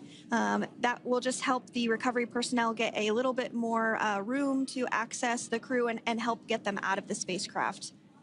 Yeah, you're absolutely right. Safety is, once again, top priority here, and removing those footrests from all 4 seats will be helpful as a recovery, as a SpaceX recovery team member will actually go into the capsule, into Dragon Freedom to help the crew members unbuckle and stand up, and essentially we'll also see a fun little slide be put in place to help the crew members exit the spacecraft safely. So yeah, we're going to remove all 4 of those footrests to basically give a little bit more working room inside the spacecraft. That's right, and we did hear the go for that hatch opening, so we're just a couple minutes away from being able to see that, and then we might be able to get the chance to see a couple of views inside of the Dragon and see the crew following their splashdown. Now, opening that side hatch isn't quite like opening, the door to your car.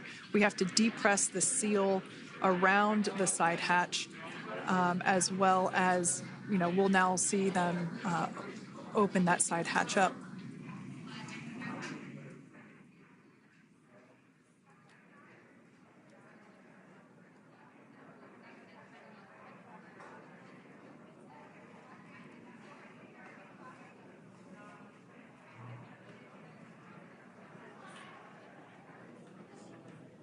And there you have it. The side hatch is open for the first time since September.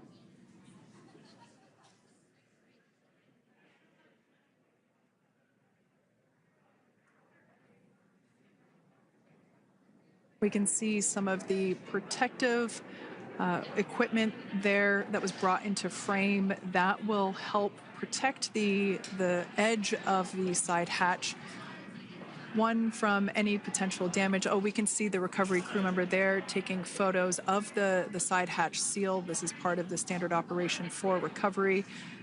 These photos will get saved into our procedure.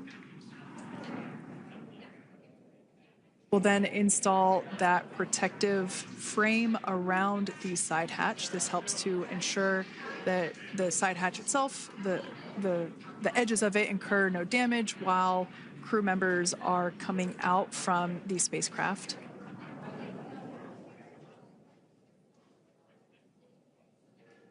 If you missed it, there was also a recovery team member that went inside. So there are now 5 people on board the Dragon spacecraft.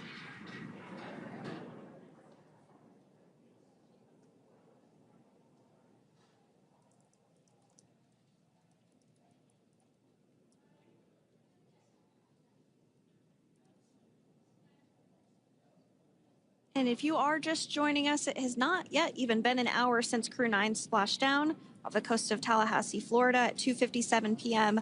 Pacific time. The crew is now on board the recovery vessel Megan, and the hatch is open. The next major milestone that we'll see is when the crew will actually egress or exit the spacecraft. But before that, they'll continue to, the recovery personnel rather, will continue to install that protective area around the hatch and then remove the footrests. So we're a couple minutes away from seeing the crew egress, but not too long away.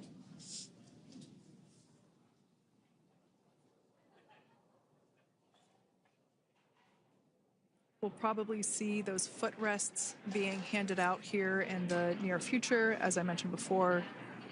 Oh, of course, we got to get a well-documented photo of the moment. Although we can't see it from here, I'm pretty sure there are 4 smiles on board right now. And we did hear that report out from the commander, Nick Hague, following Splashdown, that there were four smiles as far as he could see. Yeah, capsule full of grins. Now, generally speaking, and there we do see Crew 9, some happy waves, smiles all around back on Earth.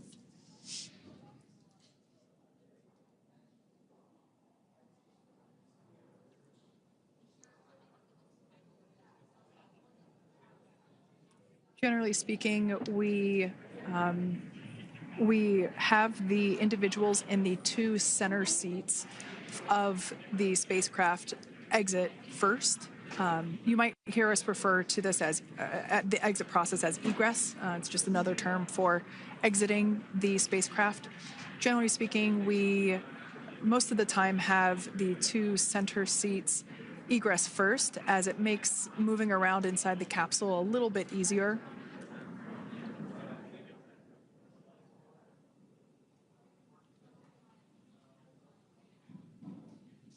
We can see the tablets that were previously located on the upper leg of the crew members. We can see those being handed out to the recovery team. Those were taken off prior to the entry phase, to spacecraft reentry.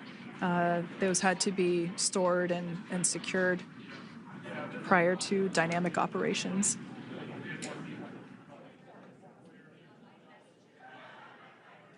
It looks like we are starting to see the footrests also be removed. I just saw one there on the screen. There are 4, of course, 1 for each crew member.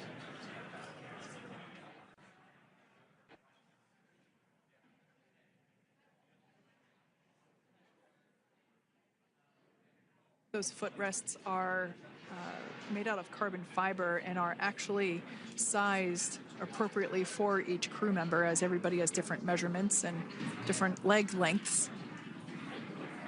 Same goes for the armrests and the bucket length of each seat. We size those appropriately for the crew members and to ensure their comfort and safety. I believe we just saw the little ramp that is used to help slide the crew members out from inside the spacecraft.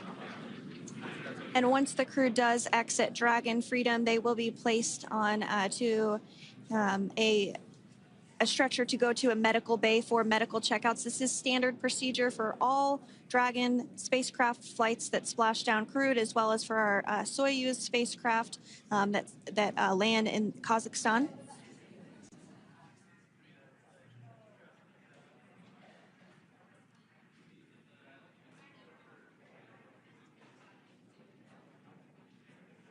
We could see the exterior of Dragon Freedom quite clearly in this shot, and it's such a beautiful sight. I personally prefer the capsule when it has some of that charring from atmospheric reentry. It is the signature sign of a capsule that has returned to Earth.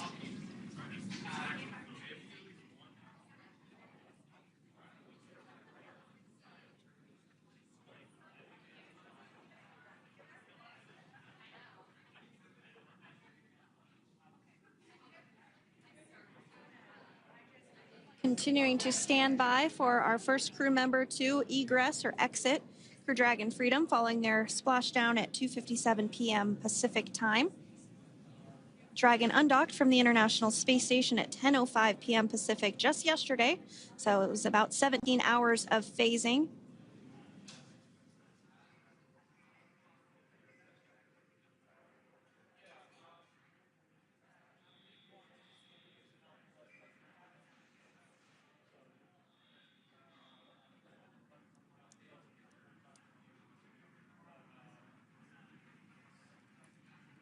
And while on board the International Space Station, Crew 9 contributed to 900 hours of science, over 150 research experiments and investigations, making great use of the microgravity lab of the International Space Station, which celebrates 25 years of continuous human presence this November.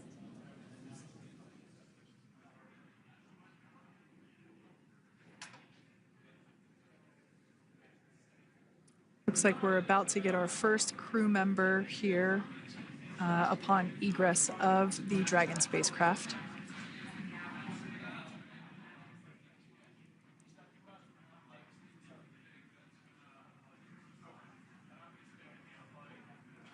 So we are standing by for that egress.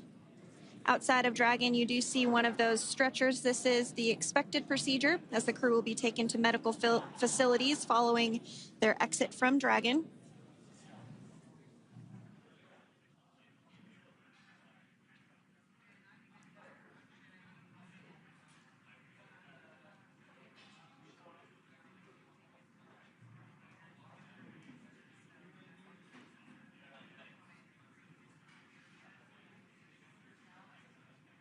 We can see folks on board clapping as our first crew member.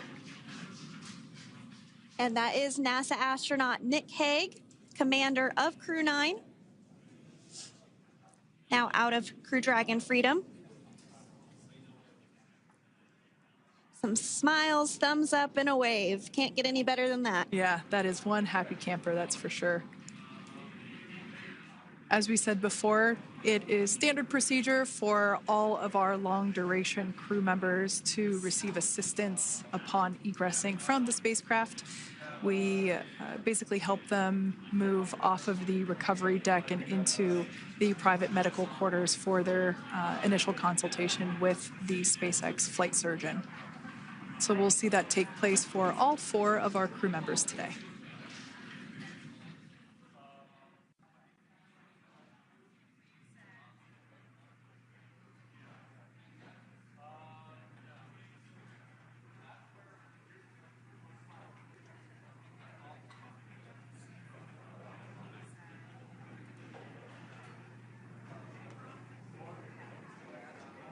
And we are standing by for the next crew member to exit Freedom.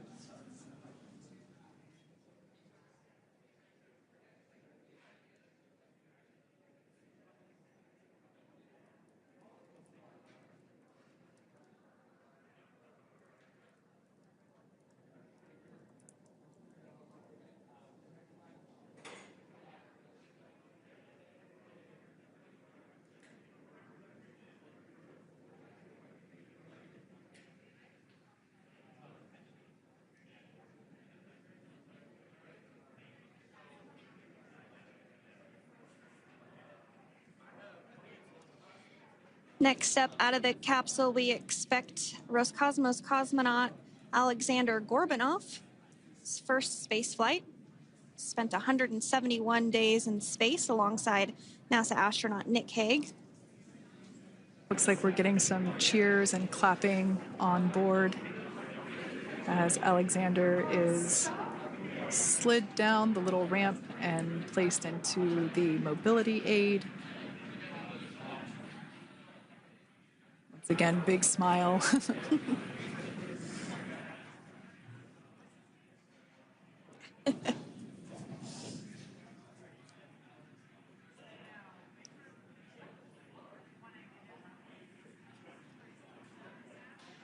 Now, the 2 crew members remaining in Dragon are NASA astronauts Suni Williams and Butch Wilmore.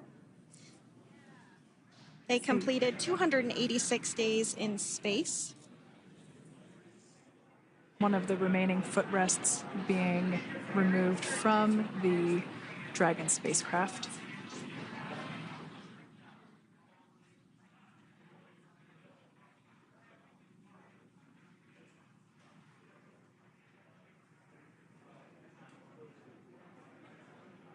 As I said before, we generally try to have the crew members that are located in the 2 center seats aboard Dragon, and we like to have them egress first if possible, as it creates a little bit more movable working room inside the spacecraft.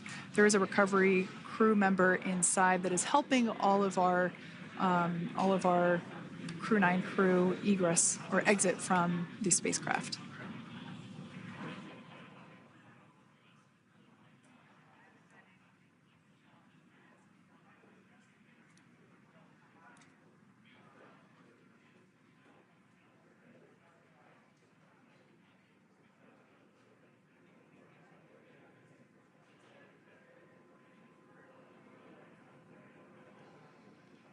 We are standing by for the next crew member to egress or exit Crew Dragon Freedom following the splashdown not even an hour ago at 2:57 p.m. Pacific time.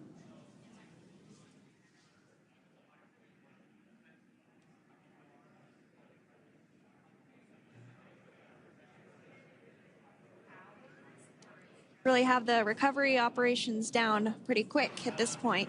Yeah, it's pretty incredible to think that, just 5 years ago when we were doing the initial demonstration missions of the Dragon for Crew Dragon, that now we're under about 30 minutes for, to retrieve the spacecraft from the water, and just several minutes here while it's been on board and to get everyone, really to get that side hatch open.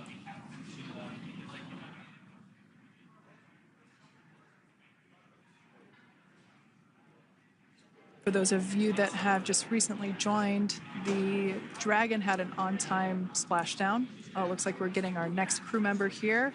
That is none other than Suni Williams. Big smile, big waves. She, like her other crew members, now will be assisted onto the mobility aid.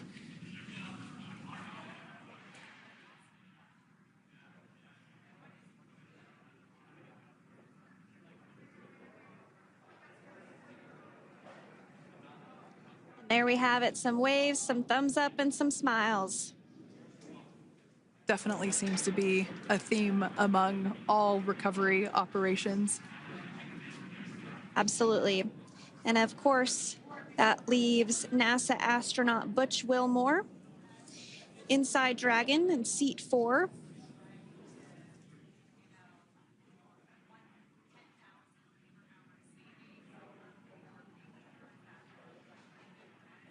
We're getting some views of him now as he egresses or exits the spacecraft.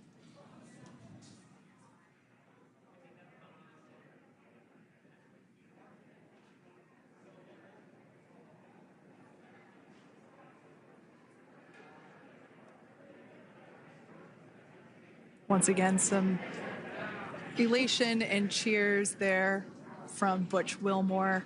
As we mentioned before, returning to Earth coming from a microgravity environment can wreak havoc on the body. So it is customary and just standard procedure for all of our long-term space residents to get assistance once they are back on board the recovery vessel.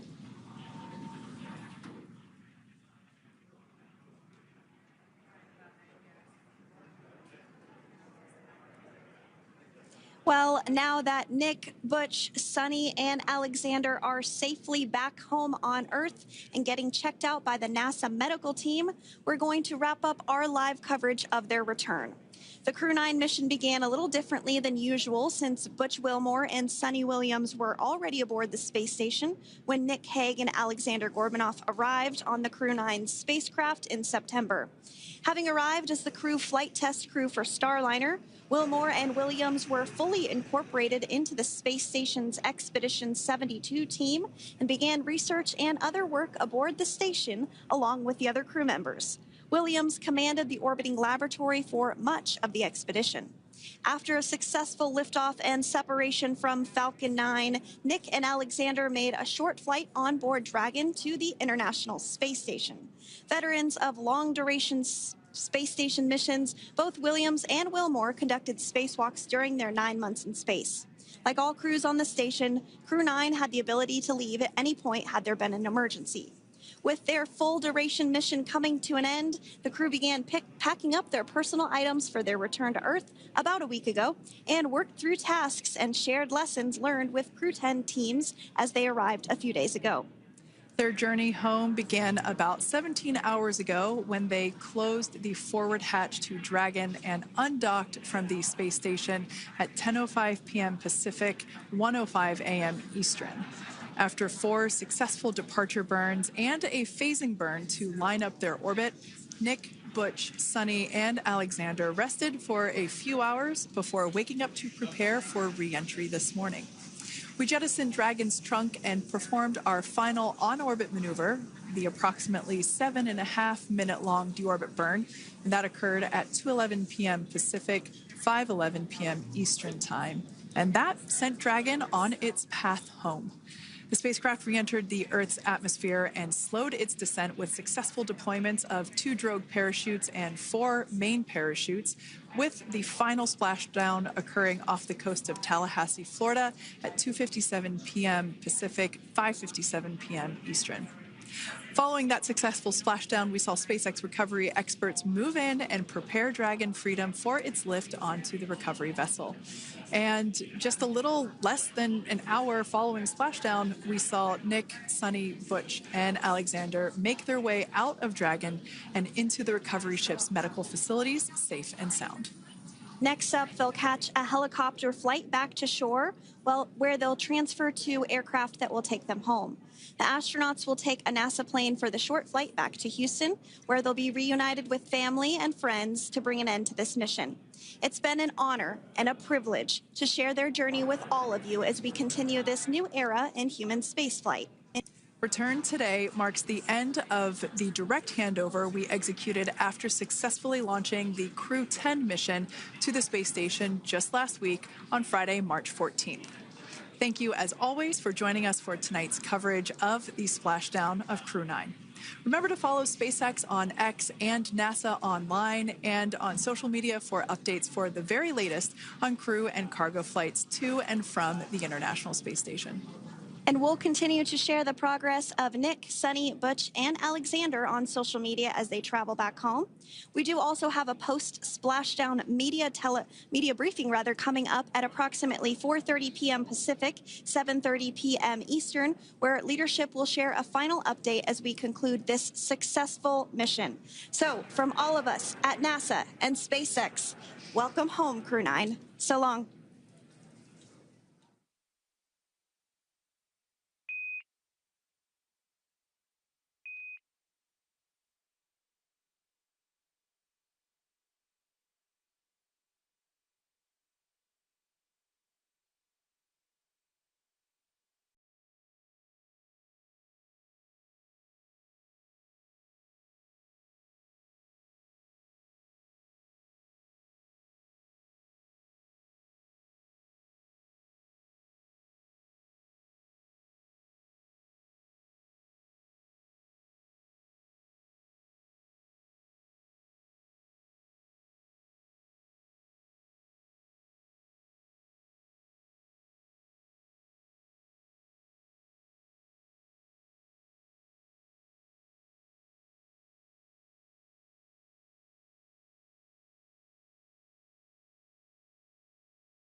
Roger. Nice to be in orbit.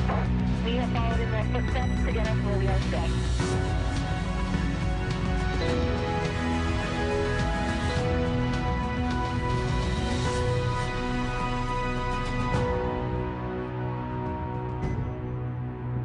Good evening and welcome to NASA's Johnson Space Center for our Crew 9 post-Splashdown news conference. We are joined in studio today by Joel Montalbano, Deputy Associate Administrator for NASA's Space Operations Mission Directorate, Steve Stitch, Manager for NASA's Commercial Crew Program, Bill Spetch, Operations Integration Manager for NASA's International Space Station Program, and joining us virtually, Sarah Walker, SpaceX Director for Dragon Mission Management. We'll be taking some questions from here in the room today and on our phone bridge today. So if you're in the room, be sure to get our attention to ask your question. And if you're on the phone bridge, be sure to press *1 to enter the queue. Before we get started, though, we'll start with some opening remarks from our panel here. And Joel, we'll start with you. All right. Well, thank you. And thank you, everyone, for being here. And for those of you tying in remotely, thank you for showing an interest in our great space program. It is awesome to have Crew 9 home, just a beautiful landing. I think many of you heard that back in January, the president asked SpaceX what it would take to bring this crew home. And I will tell you that at the time that question was asked, we were already looking at options of what to do with the Crew 10, Crew 9 situation and how we're going to set that up. I'll tell you a little bit, when you plan these dynamic activities, a lot of work goes into them. For example, for the landing that you guys just witnessed today, there's a number of things that we look at, a number of factors, weather being one of them. You saw great weather today. In addition, we look at the readiness of the recovery team to make sure they're ready to go. We look at the handover time on orbit between the incoming crew and the departing crew to make sure there's enough time for activities to be accomplished before the departing crew leaves. We do have the benefit of having NASA astronaut Don Pettit remaining on board.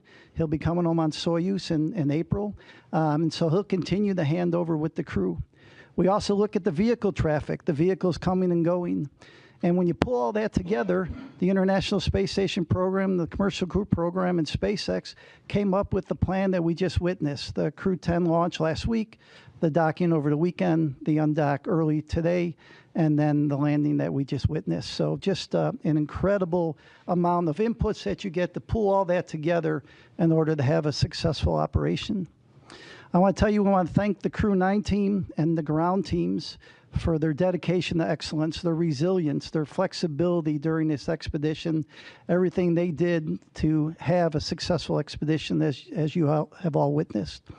SpaceX has been an incredible partner for us, and it shows the benefits of the commercial-public-private partnership that we have. So they've just been a huge, great partner throughout all this.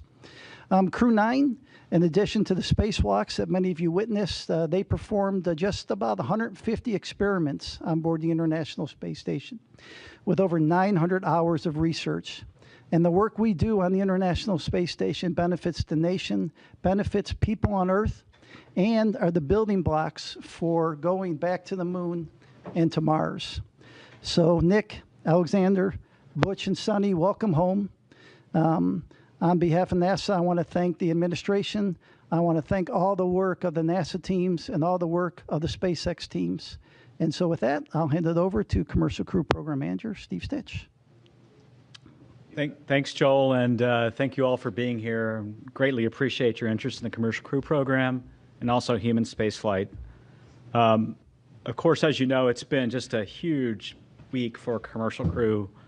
The missions, I think, sometimes seem easier than they are. If I just step back and think about all the challenges we had to launch Crew 9, moving to a different launch pad, adjusting the seats and the crew training, and then, over the weekend, once we docked Crew 10 safely, looking at the weather patterns, finding this great opportunity that we landed at today, adjusting the timeline. It's never easy. Spaceflight's always dynamic. Sometimes it seems like things move from step to step, but there's usually different paths along the way. So The weekend was culminated today with the landing of Crew 9. We Dragon Splashdown at about 5:57 p.m. off the coast of Tallahassee. That's our first commercial crew program landing at Tallahassee. We've had a couple cargo flights land there. And now it's great to have Crew 9 and the Freedom capsule back home, and its fourth flight is now in the history books. Of course, we're overjoyed. I watched every crew member come out of the vehicle today. Post-landing, it was great to watch Nick, Suni, Butch, and Alexander come out of Dragon and smile and wave as they came out of the vehicle. We'll get them, they're on the ship now, we'll get them back to meet the NASA aircraft and then back to meet with their families. If you watch the weather today, it was incredible. Clear skies, real low winds, maybe 3 or 4 knots of wind, and really calm seas. You could see the dolphins swimming around the capsule, which was kind of incredible. SpaceX had a nice drone aircraft flying around and taking footage, and that was just incredible.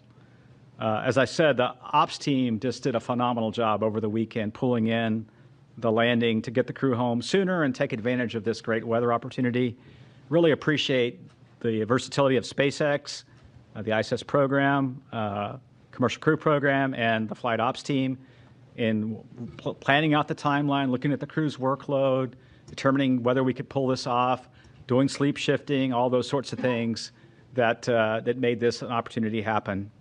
I also want to thank our partners at the U.S. Coast Guard. They were there on scene, protecting the scene and making sure that it was safe for mariners in the area. The FAA, the Department of Defense, continuing to support us. It's great to see the teams really in action.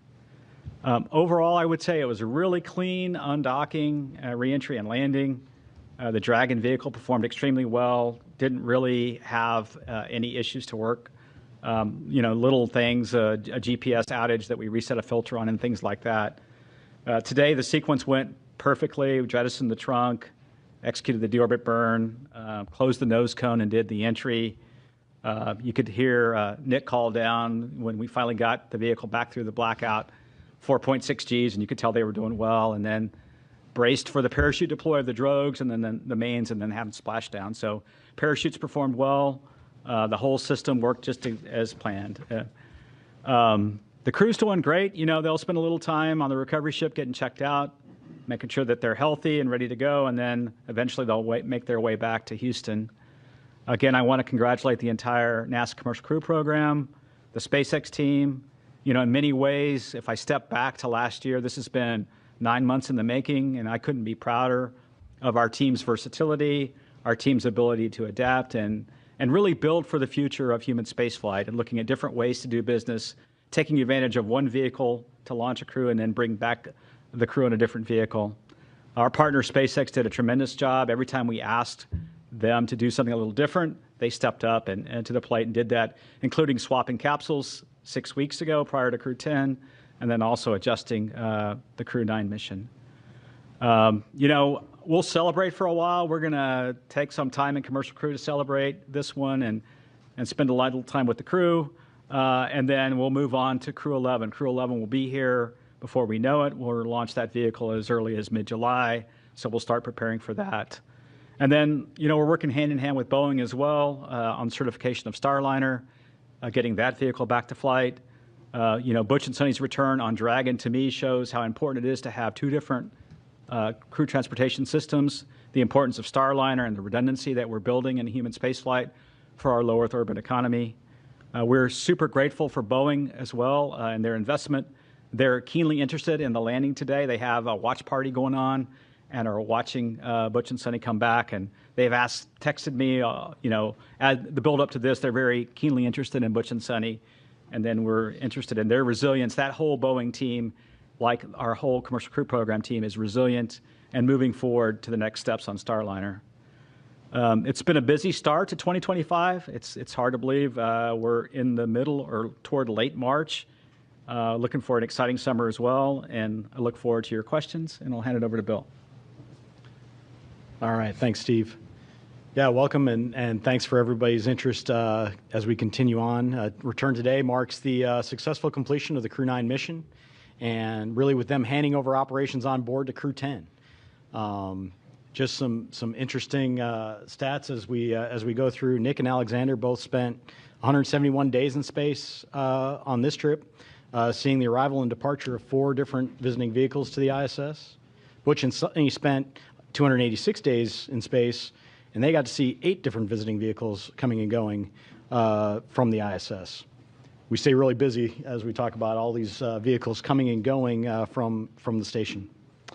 Nick and Butch each conducted 1 spacewalk, and Suni conducted 2. That actually gave Suni the record for most time on spacewalks by a woman, and puts her 4th overall in terms of time outside doing spacewalks. The crew contributed to more than 150 unique experiments, like Joel said, including stem cell technology to potentially address blood diseases, autoimmune disorders, and cancers. They tested lighting systems to help maintain circadian rhythms, which will help improve conditions for not only future crews as you go through spaceflight, but also those on the ground for shift workers and those in extreme or remote environments. They did plant growth and quality experiments to support future Moon and Mars missions as we look forward with that.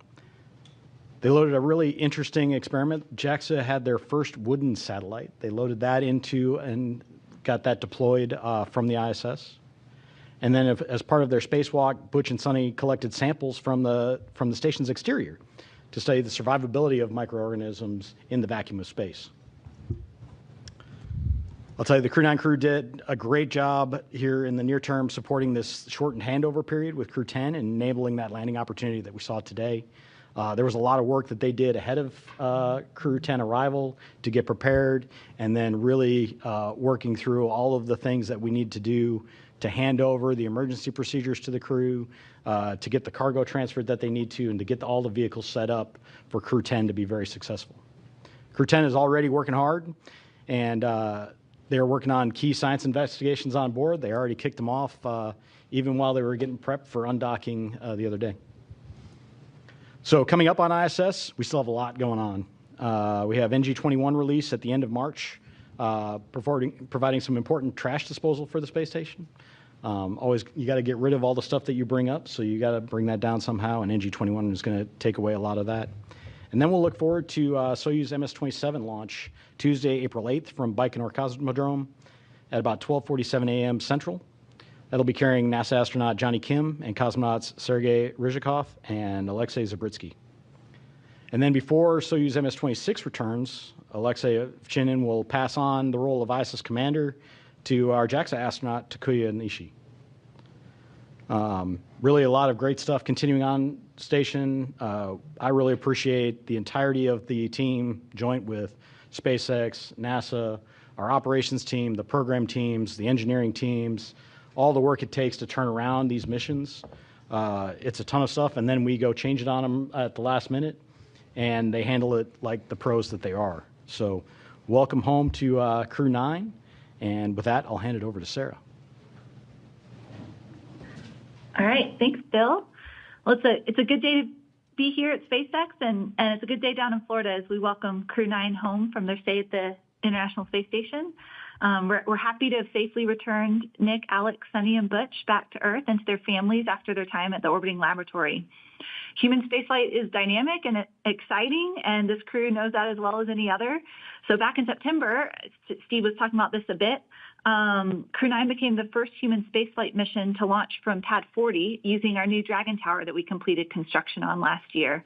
And it was our first mission in a while to fly a crew of 2 since Bob and Doug's historic flight in 2020.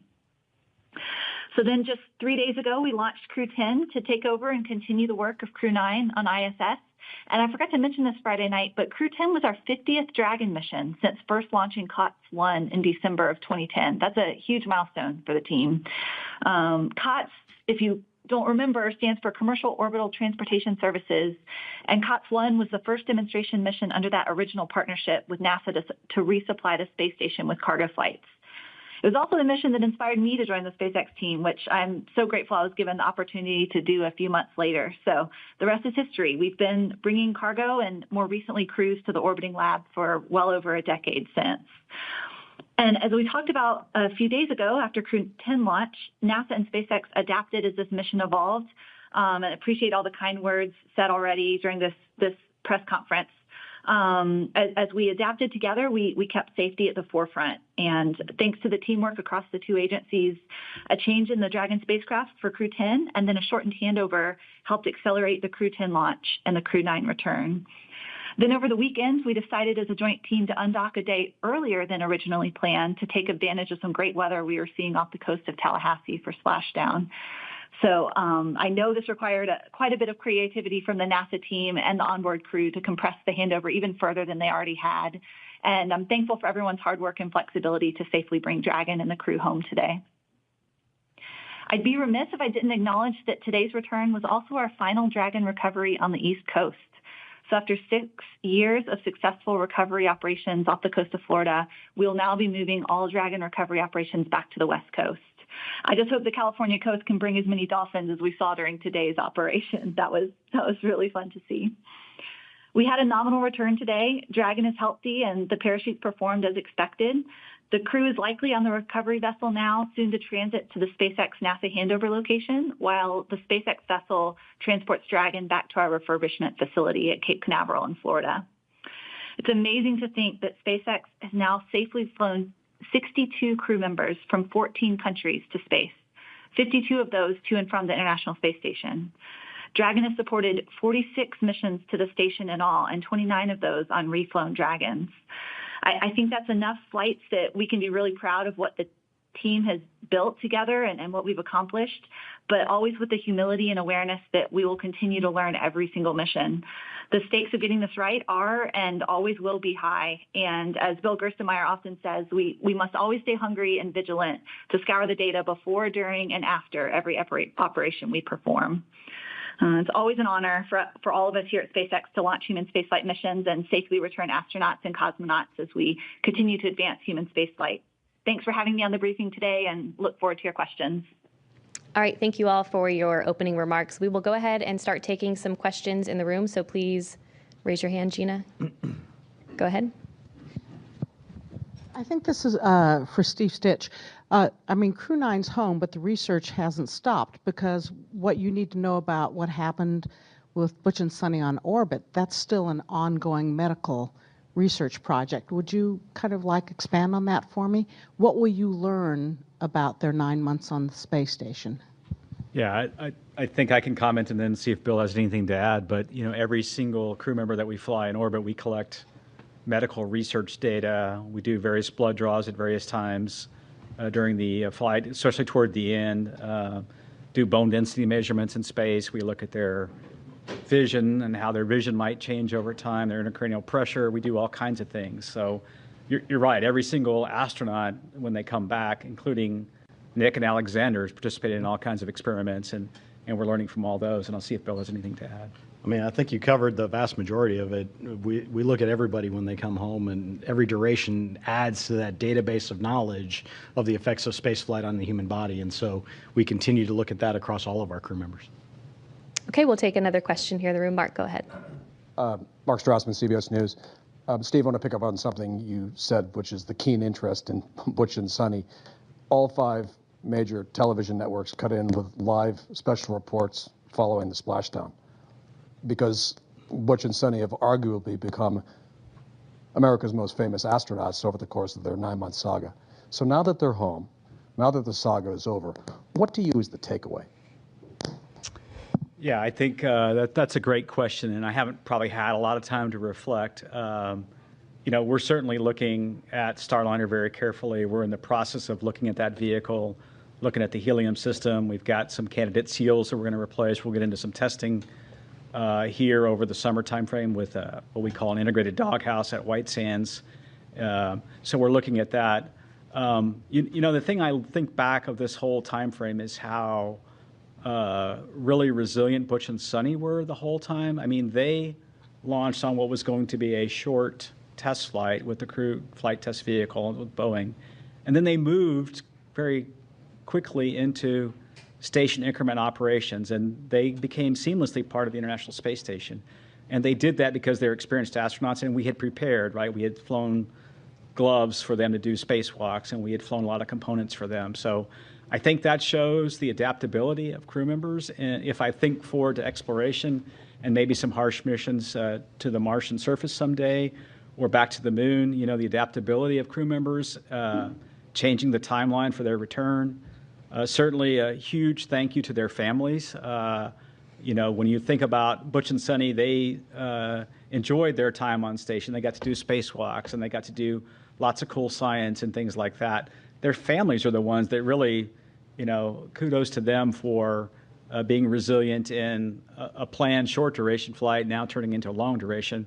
And I think back of when they went into quarantine. They went into quarantine in the April timeframe for the early May launch that we had for the crewed flight test. So the families, a huge thank you to them. I'm sure the reunion is going to be wonderful with the families. And we'll keep learning as we go and keep being adaptable in the future. Let me just add, if it's okay, it shows the flexibility of our commercial providers. The fact that they flew up on the Boeing vehicle and home on SpaceX, this is a lesson learned for NASA too, such that when we do have Boeing and SpaceX both flying on a regular basis, we need to be able to do the opposite too. If we come up on a SpaceX vehicle and have a problem to be bringing people home on a Boeing vehicle, it shows you, you know, this year, I think many of you know, we celebrate 25 years of crewed on the International Space Station, and just shows the flexibility we have with the space station and our commercial partners. We'll take our next question here in the room. Go ahead. Ed Lavendero with CNN. Two questions. Do you have specifics on the timeline of when the astronauts will be landing back here in Houston and reuniting with their family over the next, I'm presuming, the next few hours? And then secondly, the more delicate question is, of all the talk that we've seen over the last months that these astronauts had been, quote, stranded in space, how did that kind of talk affect you guys over the last few months in formulating a plan to get them back home? Yeah, I don't have the specifics of the timeline. I know they're going to fly back here tonight. They'll probably spend some time rehabilitating a little bit, and the doc's watching them, and then they'll rejoin their families in the next, day or so. Relative to the mission planning, I think what we did was we tried to look for opportunities to bring the crew back when it was safe to do so, and we always had a lifeboat, a way for them to come home, all the way back to Starliner. If you remember, during the Starliner crewed flight test mission, we said if there were an emergency during part of that mission, we considered the thrusters, the service module thrusters, good enough to bring the crew back then. We then transitioned to the Crew 8 vehicle for a temporary time frame until Crew 9 arrived. So we always had a way to get the crew home safely should we need to. And then it really became, when is the right time? When is the right time to bring them back? And then when we had to swap over Dragon capsules from the new vehicle, which wasn't quite ready, we moved to Capsule 210.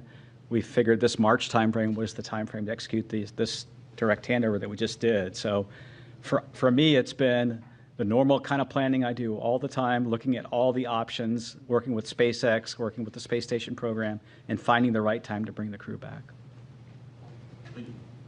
Okay, we'll take another question here in the room. Hi guys, my name is Amanda Henderson. I'm with KHOU 11, the CBS affiliate here in Houston.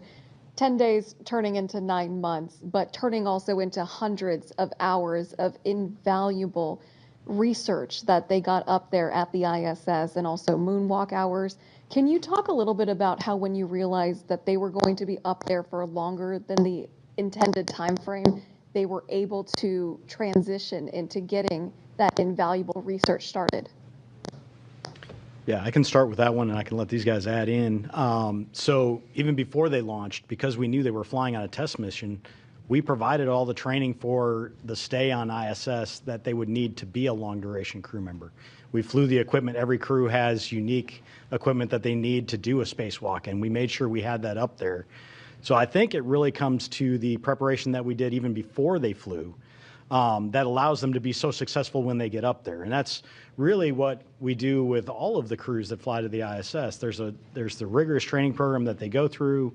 They're prepared for things. They have a lot of skills-based training that goes on so that they know how to do the basics of everything. And then we have an outstanding team on the ground working with them. They get to work directly with the scientists in a lot of cases on experiments that help walk them through what they're doing, video downlinks. We have a lot of different ways to kind of help them through, and it really just enables everything that they then do on board in an effective manner. But it all starts with that preparation that we did ahead of time, knowing that we have a test mission coming.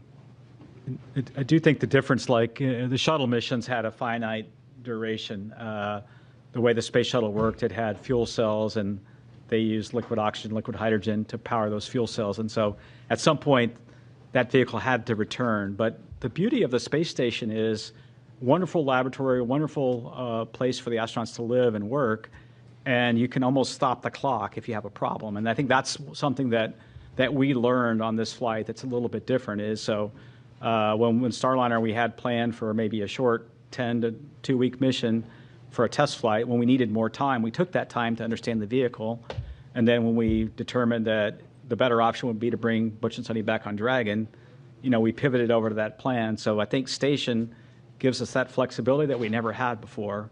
And we also have flexibility now, as Joel said, with 2 different vehicles. So someday there may be a case where we're using Starliner to handle a Dragon contingency problem of some sort. So we have a luxury that we didn't have in the past, and so we're adapting and learning from that. All right, we'll head over to our phone bridge to Marcia Dunn with the Associated Press. Yes, good evening. Probably for you, Steve. I understand the crew is being flown to Houston tonight and that they'll be staying at JSC in crew quarters. When will they be able to go home if they're feeling good? How much time off do they get before they have to go back to work? Are you giving them some extra bonus vacation?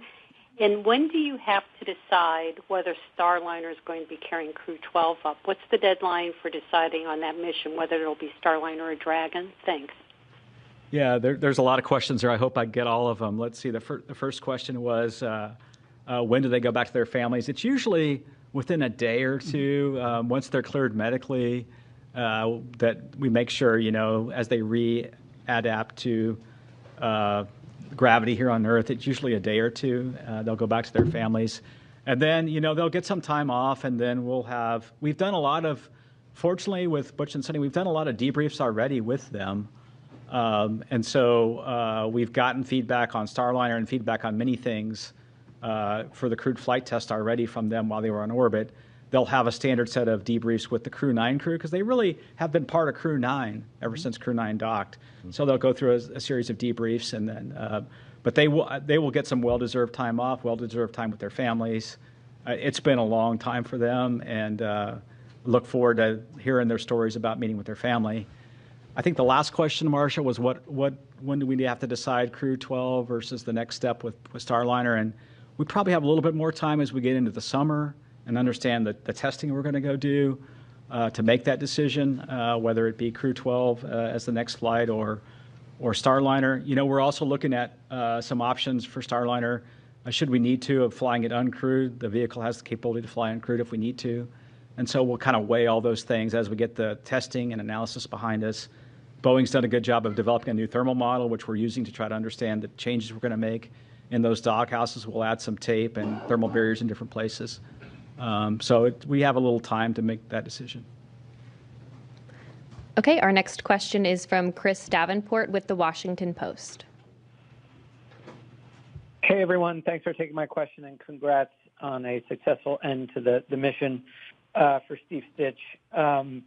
You had mentioned your discussions with Boeing, and I'm just wondering, has Boeing given you a 100% commitment that they are sticking with the program, just given the enormous costs they've had to eat? And is NASA doing anything to incentivize them to stay? You just mentioned an uncrewed flight, for example. Thanks.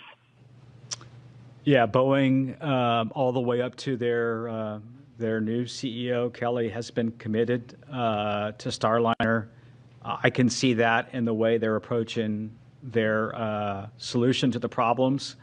They're taking the time to understand the leaks we had in the helium system and testing some new seals that we may field in those flanges. The same thing with the test plans that are multifaceted for the thrusters, some testing of the Teflon material, integrated testing at White Sands. So I see them being very committed. They want to provide a transportation system with crewed capability to fulfill their missions. And then they're even, I think, stepping beyond that and thinking about low Earth orbit and COMLEO destinations with their vehicles. So I see a commitment from Boeing to continue the program. They realize that that they have an important vehicle, and we were very close to having a capability that we would like to field. I think we have some changes we need to make to the way we heat those thrusters, the way we fire those thrusters, and then we can test that on the next flight. So. Our next question is from Ken Chang with the New York Times. Hi, thank you. This is for Joel, Steve, and Sarah. The White House put out a statement that said the landing today, representing President Trump, keeping his promise to rescue the astronauts stranded in space. And from what you just said during this news conference, I think it's been in the works for months, and a lot of work for everyone. I was just wondering, could you explicitly answer the question, if Kamala Harris were president, or if Joe Biden had run for re-election and won, would anything have changed with this mission? Thank you. NASA is an agency. We work for the president, and who's ever there, we work for them. We had an input from that office. We took a look at it. And, our job is to take all the inputs we get and operate as successful and safely as we can. And that's what we would do for this administration, and that's what we would do for any administration. Our next question is from Sana with Bloomberg News. Hi, thank you so much for taking my question. I had another question regarding Boeing. I know you just mentioned that you're looking at options for an uncrewed mission. So I guess we're wondering who would pay for the uncrewed mission, and would Boeing be required to redo the crewed test flight as well? Thanks. Yeah, what we're looking at right now is we really want what I would call is a crewed capable vehicle. So even if we were to fly the vehicle without a crew in the return back to the next steps on with Starliner, we want that to be crew capable. So we want it to have all the systems in place that we could fly a crew with. And in fact, as I think about it, it might be there for a contingency situation as we prepare for whatever events could happen. One of the things that I've learned in my time at NASA is always be prepared for the unexpected, always have options. And so that's what we're thinking about. So we'll take those steps forward. We'll look at the test data. We'll make a decision whether to fly it crewed or uncrewed. And then, we are trying to do it under what we call this post-certification phase of the contract. And Boeing has delivered a lot of the certification data already. They have a little bit more to go relative to the prop system. I think we talked about they're flying a new spacesuit eventually, and a few other things like that. So we're looking at doing it under that phase of the contract, and NASA meeting its commitments on those flights. Our next question is from Will Robinson-Smith with Spaceflight Now. Hi, thanks so much for taking the time to talk with us today, and congrats on the splashdown of Crew 9. Maybe just following up on Ken's question to Joel and Stitch and Sarah. Obviously, as you've discussed tonight and over the last several months, the plan has been established for some time on how to bring Butch and Suni back to Earth. But barring them returning on the seats that were added on the Crew 8 Dragon spacecraft, had the decision been made to try to bring them back any earlier, was there a Dragon spacecraft that would have been available to operate that mission prior to the Dragon that we just saw support the launch of Crew 10? Thanks. Yeah, the earliest Dragon that we had to go fly the mission really was this capsule 210. And so when we were planning originally on Crew 10 to have the newer spacecraft, we thought it would be ready. And initially, we were going to launch in mid-February. We moved it to March 25th. And then I think Sarah talked briefly before about some of the challenges we had, or maybe it was Mr. Gerstenmaier, with a battery system that was a bad component we had to pull off. We had to pull the heat shield off and vector out of some work on the vehicle. We had some challenges with some valves in the prop system. And this, to me, is just evidence of how complicated. I don't think we always do a super good job of explaining how complicated the spacecraft itself is made up of millions of components that have to work in an integrated fashion, and you go through testing and qualification to get there. And so those components didn't work. And when we looked at that, we just pivoted over to the vehicle that was going to be ready the soonest, which was Capsule 210, and that led us to the March 12th date and then eventually the March 15th launch. Our next. Yeah, and maybe I would just add that with 5 Crew Dragon spacecraft in the fleet, certainly many paths are possible, right? With the allocations as we had them with our current slate of missions in the next 12 to 18 months, exactly as Steve said, it was the new spacecraft that was anticipated to be ready first, with the one we ended up flying shortly on the heels, and then when we ran into a processing issue on that new vehicle, the other one could be ready sooner. And so those were the 2 that were coming available. But certainly we can pivot and adapt. Flexibility is the name of the game, right? And so if we change what lanes or what stage of the flow any given spacecraft is in, we can open up other options available. But we had these vehicles allotted to or allocated to specific missions, and these were the 2 spacecraft that met the need that we had here in the spring to fly these missions in the timeframes that they were requested. All right, our next question is from Joey Roulette. Hey, thanks.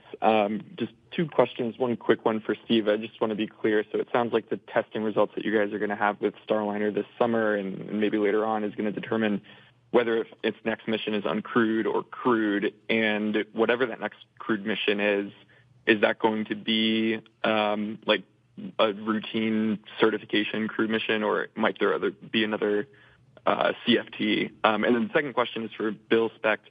I was just wondering if there's any studies that Butch and Suni are involved in that investigates the like behavioral or psychological kind of response to not just long duration spaceflight, but unexpected changes to the to a mission in the middle of it. Thanks. Yeah, when we look back at the crewed flight test, we got a lot of good data out of that flight relative to having a crew on board. So really the thing that we need to solidify and go test is the prop system and the service module. We need to make sure we can eliminate the helium leaks, eliminate the service module thruster issues that we had on docking, and then the rest of the vehicle performed really well. So when we look forward, what we'd like to do is that one flight and then get into a crew rotation flight. So the next flight up would really test all the changes we're making to the vehicle, and then the next flight beyond that, we really need to get Boeing into a crewed rotation. So that's kind of the strategy. Yeah, and then to your second question, all of our crew members go through evaluations. They fill out surveys. They do medical evals. So all of these things happen on every crew member. So we do get some unique data from Butch and Suni based on their stay, but it's something that we do with every crew member that flies. There's always changes that happen on board. There's always adjustments that we have to make that all of the crew members adapt to. As you've watched with our flight schedule over the years, it's very rare that we actually get a flight to fly exactly where we planned it 2 years out when they were thinking it was going to be. So it's okay that we have these changes and they adapt really well. But everybody gets kind of looked at in terms of those effects and understanding just the effects of spaceflight on them. So. Okay, our next question is from Maria with KBIR Knoxville. Hi, yes, thank you so much for your time. If someone can walk me through the physical and mental adjustments that the astronauts are going to be experiencing. I can try and see if Bill and Joel have anything to add. When they get back, the body is an amazingly adaptable. The one thing that the body will struggle a bit with is the inner ear and the vestibular response in microgravity. When you transition from 1G here that we're sitting in this room to then in space, the inner ear can get a little disturbed because gravity's not pulling the fluid down and the little hairs inside the inner ear. And so the crew can take a little while to get to adapt to microgravity. That same thing happens in reverse when you land back on Earth.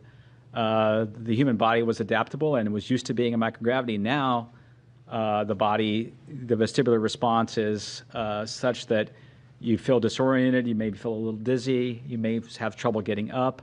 And then, of course, physically, their body, when they were operating in space and doing operations inside the various modules, their muscles weren't working as hard, their heart wasn't working as hard, and so there's a muscular and cardiovascular kind of reconditioning that has to happen. And so that's what's happening now. And then, there's a little bit of response coming back to 1G. In space, I could let this pin, release this pin, and it's going to stay right where it is. And, in 1G, if I release the pin, it falls. And so there's a little bit of that the crew has to get back and learn the skills back here on Earth again. So. Okay, our next question is from Jackie with the Times of London. Hello, and thank you. I'm sorry if this is a really frustrating question because I know there's so much good work done on this mission, but there has been a fictitious narrative woven around it by prominent people who are hard to ignore. Why has NASA not pushed back more emphatically against that and against the use of astronauts by one of its commercial contractors as political pawns? And what's to be lost by simply correcting that narrative for the sake of the public who have paid for the mission? Thank you. I would say, our job at NASA is to successfully and safely fly these missions. We fly it with the laws of physics, and we fly it with our commercial partners. And so oftentimes there may be things out in the press that may not be exactly what's happening. And our job is to fly these missions. And regardless of what you read in the press, our job is to fly successful missions, safe missions, and do the science we do on board the International Space Station. I mentioned this year 25 years of continuous crew presence on board later this year, the International Space Station. And we do about 150 experiments every expedition we fly. So think about it, every 6 months. I think we're over 3,000 experiments since we started the International Space Station, and that's what we focus on. Okay, our next question is from Jeff Faust with Space News. Hey, good evening. Question for Bill or Steve. Since the Crew 9, Crew 10 handover lasted only a couple of days, was there anything you would normally do on a handover you weren't able to do in this case? And in the future, might you consider shorter handovers between future commercial crew missions? Thanks. Yeah, across the board, the main thing that we have to get done is, like anytime you get to a new place, is the emergency briefings. Where do I go in case of an emergency? What are my duties in terms of an emergency? And that happens very early on. And then the follow-ons are more of the general, hey, where did you guys put this thing? Or where did you put that? Where did you leave this wrench when you get up there? Because you can imagine the size of the space stations is so large, and there's a lot of stuff up there. So a lot of the handover that we do with the crews is more set up to be an efficiency gain. And that really helps them be more effective when they go and get to the tasks done that we need to. So when we reduce that time, we reduce that efficiency in the near term to accomplish the tasks on board. We evaluate that each time and understand what our handover is. In general, we don't look to reduce that because we want to be as efficient as possible. We want to get everything done in the most efficient manner, get the most things done on Space Station that we can. But in this case, it was actually to our advantage to go work that shorter handover and then get them home as quicker, hitting this weather day that we had here today, and not leave it up to how the weather was going to behave days and days from now. So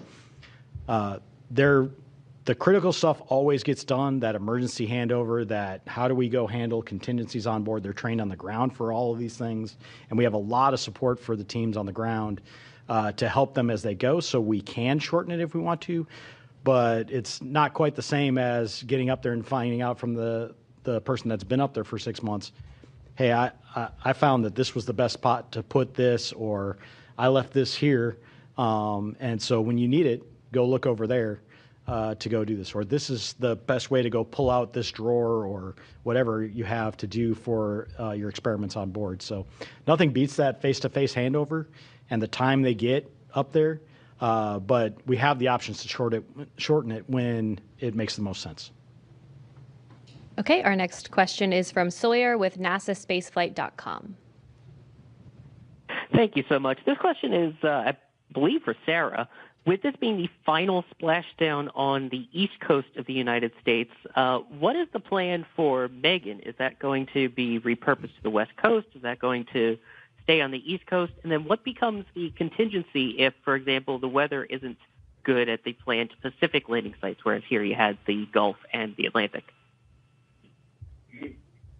Hey, we don't know the answer yet to what will happen, what will become of Megan. We've got Shannon here on the West Coast. I'm sitting here in California right now, and there's unique benefits and unique challenges of weather patterns on the West Coast versus the East Coast. Just one example, we have far more stable weather in terms of wind and wind speed, wave height than we did in Florida. So where we needed numerous sites on both coasts of Florida to provide geographic diversity to avoid weather patterns that may be happening in one area and not another, not so much the case on the West Coast.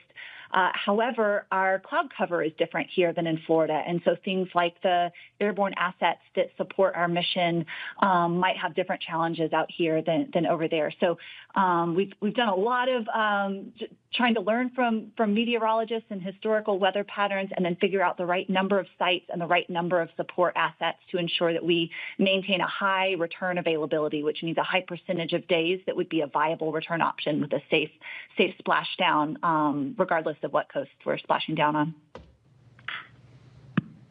All right, our next question is from Isam with AFP.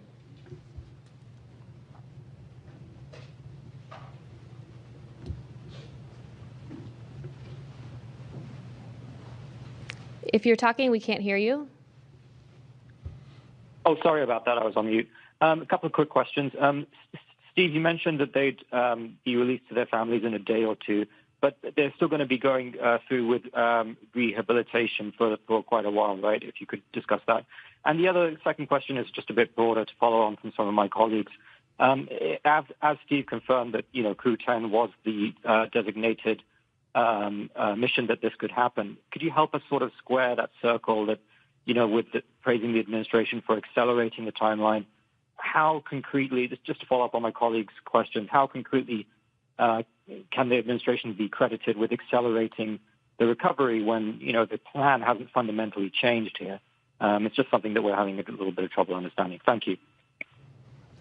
Yeah. I'll talk the rehabilitation, and then I'll let Joel talk about the other questions. Rehabilitation will continue.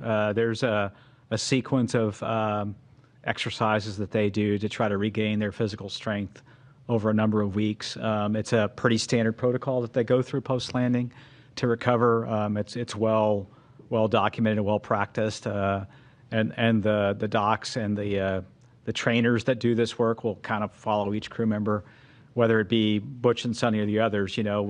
We talk about Butch and Suni because they had a 9-month stay, but the others had 171-day stay or so, which is pretty typical of what we've had. And I'll let Joel handle the other questions. And so you were asking the input from the administration. So I think Ken Bowersox said it well the other day. It excited the system, right? It gave us some energy in the system. But the other input was to do this successfully and safely. And that's why I talked about all the different inputs that you get. We got the input from the White House, but you also have to look at the vehicle readiness. We talked about looking at weather. We talked about recovery team, handover, the vehicle traffic going to and from the International Space Station. So when you put all that together, we came up with I thought, a pretty good plan that the teams executed over the last 4 or 5 days. All right, we'll take the next question here in the room. Darlene Ferris with Fox 26 Houston. I was just wondering if any of the experiments or tasks, was there anything that was able to be done due to the unexpected extra manpower with them on board that wouldn't have like a benefit to having the extra people? So we once Crew 9 arrived and Crew 8 departed, we were at our normal crew level, so we managed within the normal kind of cadence that we did there. But before that, we absolutely took advantage of Butch and Suni being there and having the extra hands. We had some maintenance activities that had to be done over the summer that would have potentially taken away from some of the science that we were doing that we didn't have to take away from that time because of the fact that we had the extra hands there. So it was great having them there over the summer as extra hands to help out with a number of activities going on. Okay, we'll take our next question here in the room. This may be premature, but initial reports from the recovery ship just about their condition and how they're doing. Has anybody heard?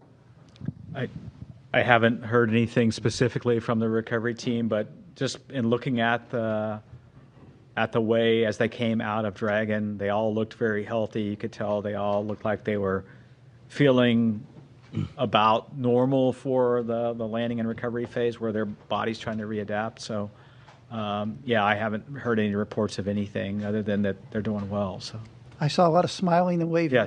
Yes. Okay, our next question is from Ellen with thedailymail.com. Hi, thank you guys so much for taking our questions tonight. This question is for Joel. Barry Wilmore's daughter spoke out on social media and blamed politics and negligence for her dad's delayed return. We know that President Trump and Elon Musk both said the previous administration didn't want to bring the Starliner crew back for political reasons. Can you comment on these claims? Yeah, so I wasn't involved in any conversations with the previous administration. It was clear we have a request from the current administration, and the results you saw is what we saw today with the landing of Crew 9. Okay, we'll take our next question here in the room. Have you guys gotten a chance to talk with the families of Butch and Suni? And I mean, I'm sure just being able to see them wave and smile today is a huge relief for them, but they've been in quarantine and up in space for almost a year. How are they feeling with everything? Yeah, I haven't talked personally to the families, but I know the astronauts have a great support system. In other words, they're able to effectively FaceTime with their family and keep in touch with their family. I'm sure Butch is looking forward, and Suni both coming. Easter's coming up, and there's graduations coming up, and there's lots of family activities coming up that the timing's probably pretty good for. So I haven't had a chance to talk to the family. So. My guess they had bigger smiles than the crew members. Yes. Okay, our next question is from Mike with space.com. Thank you, guys. This is probably for Sarah. I was just wondering, were there any different approaches that you guys took with this Dragon to kind of meet this faster deadline, or this, and if there were any kind of changes to the processing, are those things you can take into future missions? Hey, no changes to the processing. And actually, if you're able to go back and listen to Friday night's briefing, I think Steve also shared a little more detail about that. But similar process. It's just a matter of doing a little bit of Tetris within our facilities of what vehicles are going into what tests or what operations in the pre-launch processing flow first. So we certainly did that. There's a few items of hardware within the vehicle that are unique to the specific crew flying. For example, we have small, medium, and large seat buckets installed in each of the 4 locations, and then custom foam for each individual to further customize their experience. And so there was a little bit of just doing the tally on the unique hardware and making sure it was all okay to be used for this mission, but nothing unique to the actual processing flow itself. Okay, our next question is from Carolyn with Fortune Magazine. Thank you very much, and congratulations. I'm wondering, can you just share a little more how Suni and Butch handled kind of the switch mentally to the 9-month mission, besides being very resilient, and what advice you give the rest of us lonely humans when we encounter challenging circumstances? And then maybe just talk a little more about the physical repercussions with respect to radiation, effects on the heart, cornea, that kind of thing, and how how we go about planning to protect against that when we think about missions like to Mars and extended stays? Thanks. I can start, and then the other guys could ask. You know, before an astronaut flies, we talk to the crew. The crew members are talked to about extending. Hey, you may be assigned for a 6-month mission or an 8-day mission in this case, and you may be extended. Frank Rubio was an example, right? Mark Vande Hei was an example. So this isn't the first time that people are flown. Clearly their mission was much shorter than those other missions, but the crew members are talked about, hey, what would you do if you had to be up there for a year? So they mentally prepare before they launch, and they talk to the other crew members that have flown for these long duration missions. And so the teams are preparing. We do different things on the ground. If you're there a little longer than normal, maybe you'll have some extra family conference times, or maybe a half day off after a certain amount of time on orbit. And so we had experience from past crew members, and we made changes in the operations and how we do that. And so let's see, Bill, if you want to add anything to that. Yeah, I think the other question was, really on kind of the effects of space on people in general, and when you change the duration on them. We look at every crew member when they're going up and making sure that we feel confident, even if their mission had to be extended, that they're up for it and that they've got, I think, the time allowable, I think, for them to stay in space and to go through that. We monitor everything on board. We keep an eye on things like radiation. We keep an eye on things like solar activity that can affect that. We keep an eye on the rest of the environmental factors on board, whether it be the carbon dioxide levels, the CO2 levels, the contaminants that we have on board. We have scrubbers and filters and things that take that out. So we do all the things that we would normally do to manage that for crew and minimize their exposure to anything that could be considered harmful. And then we limit the times to the best of our ability that we can up there. Our next question is from Marcia Smith with spacepolicyonline.com. Thanks so much. Steve, you mentioned that Crew 11 might launch as early as July, which seems like a pretty short interval for Crew 10 to be up there. Could you talk about what's driving you to launch as early as July? And will either of the astronauts who are bumped from Crew 9 be on Crew 11, Stephanie Wilson or Zena Cardman? And which capsule will they be flying? Let's see the timing for that mission right now. Originally we were going to fly that mission. We had been, if you look at historically, our rotations have been in February and August. There is a particular SpaceX cargo flight, CRS-33, that has the ability to do some reboost for the space station, and that needs to fly in that late August, early September timeframe. And so we moved our handover up. That boost trunk is what we call it, will be there for a large part of the fall timeframe. So to get all the propellant used on that mission. So that's why we looked at moving it up.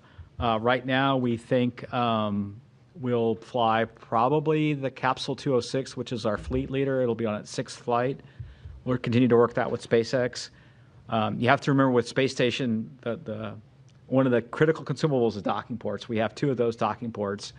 And so once we fly that CRS-33 mission with the boost trunk, one of those docking ports will be tied up for an extended duration. And we like to do this direct handover. We like to ensure the new vehicle is there, the new crew's there, before we undock the astronauts that have been there for the increment in progress. And so when you put all that together, it drove us to look at right now, mid to late July. Of course, things can change over time, but that's kind of what we're looking at.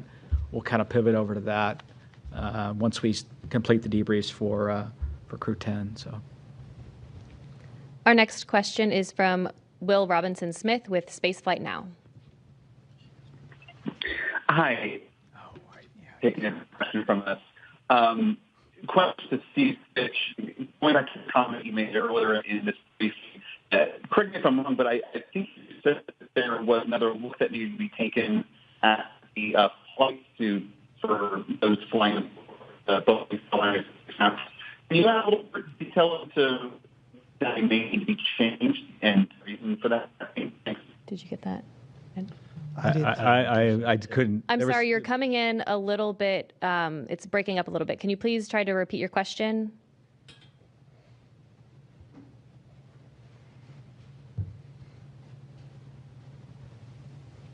Operator, if you could please unmute the participant.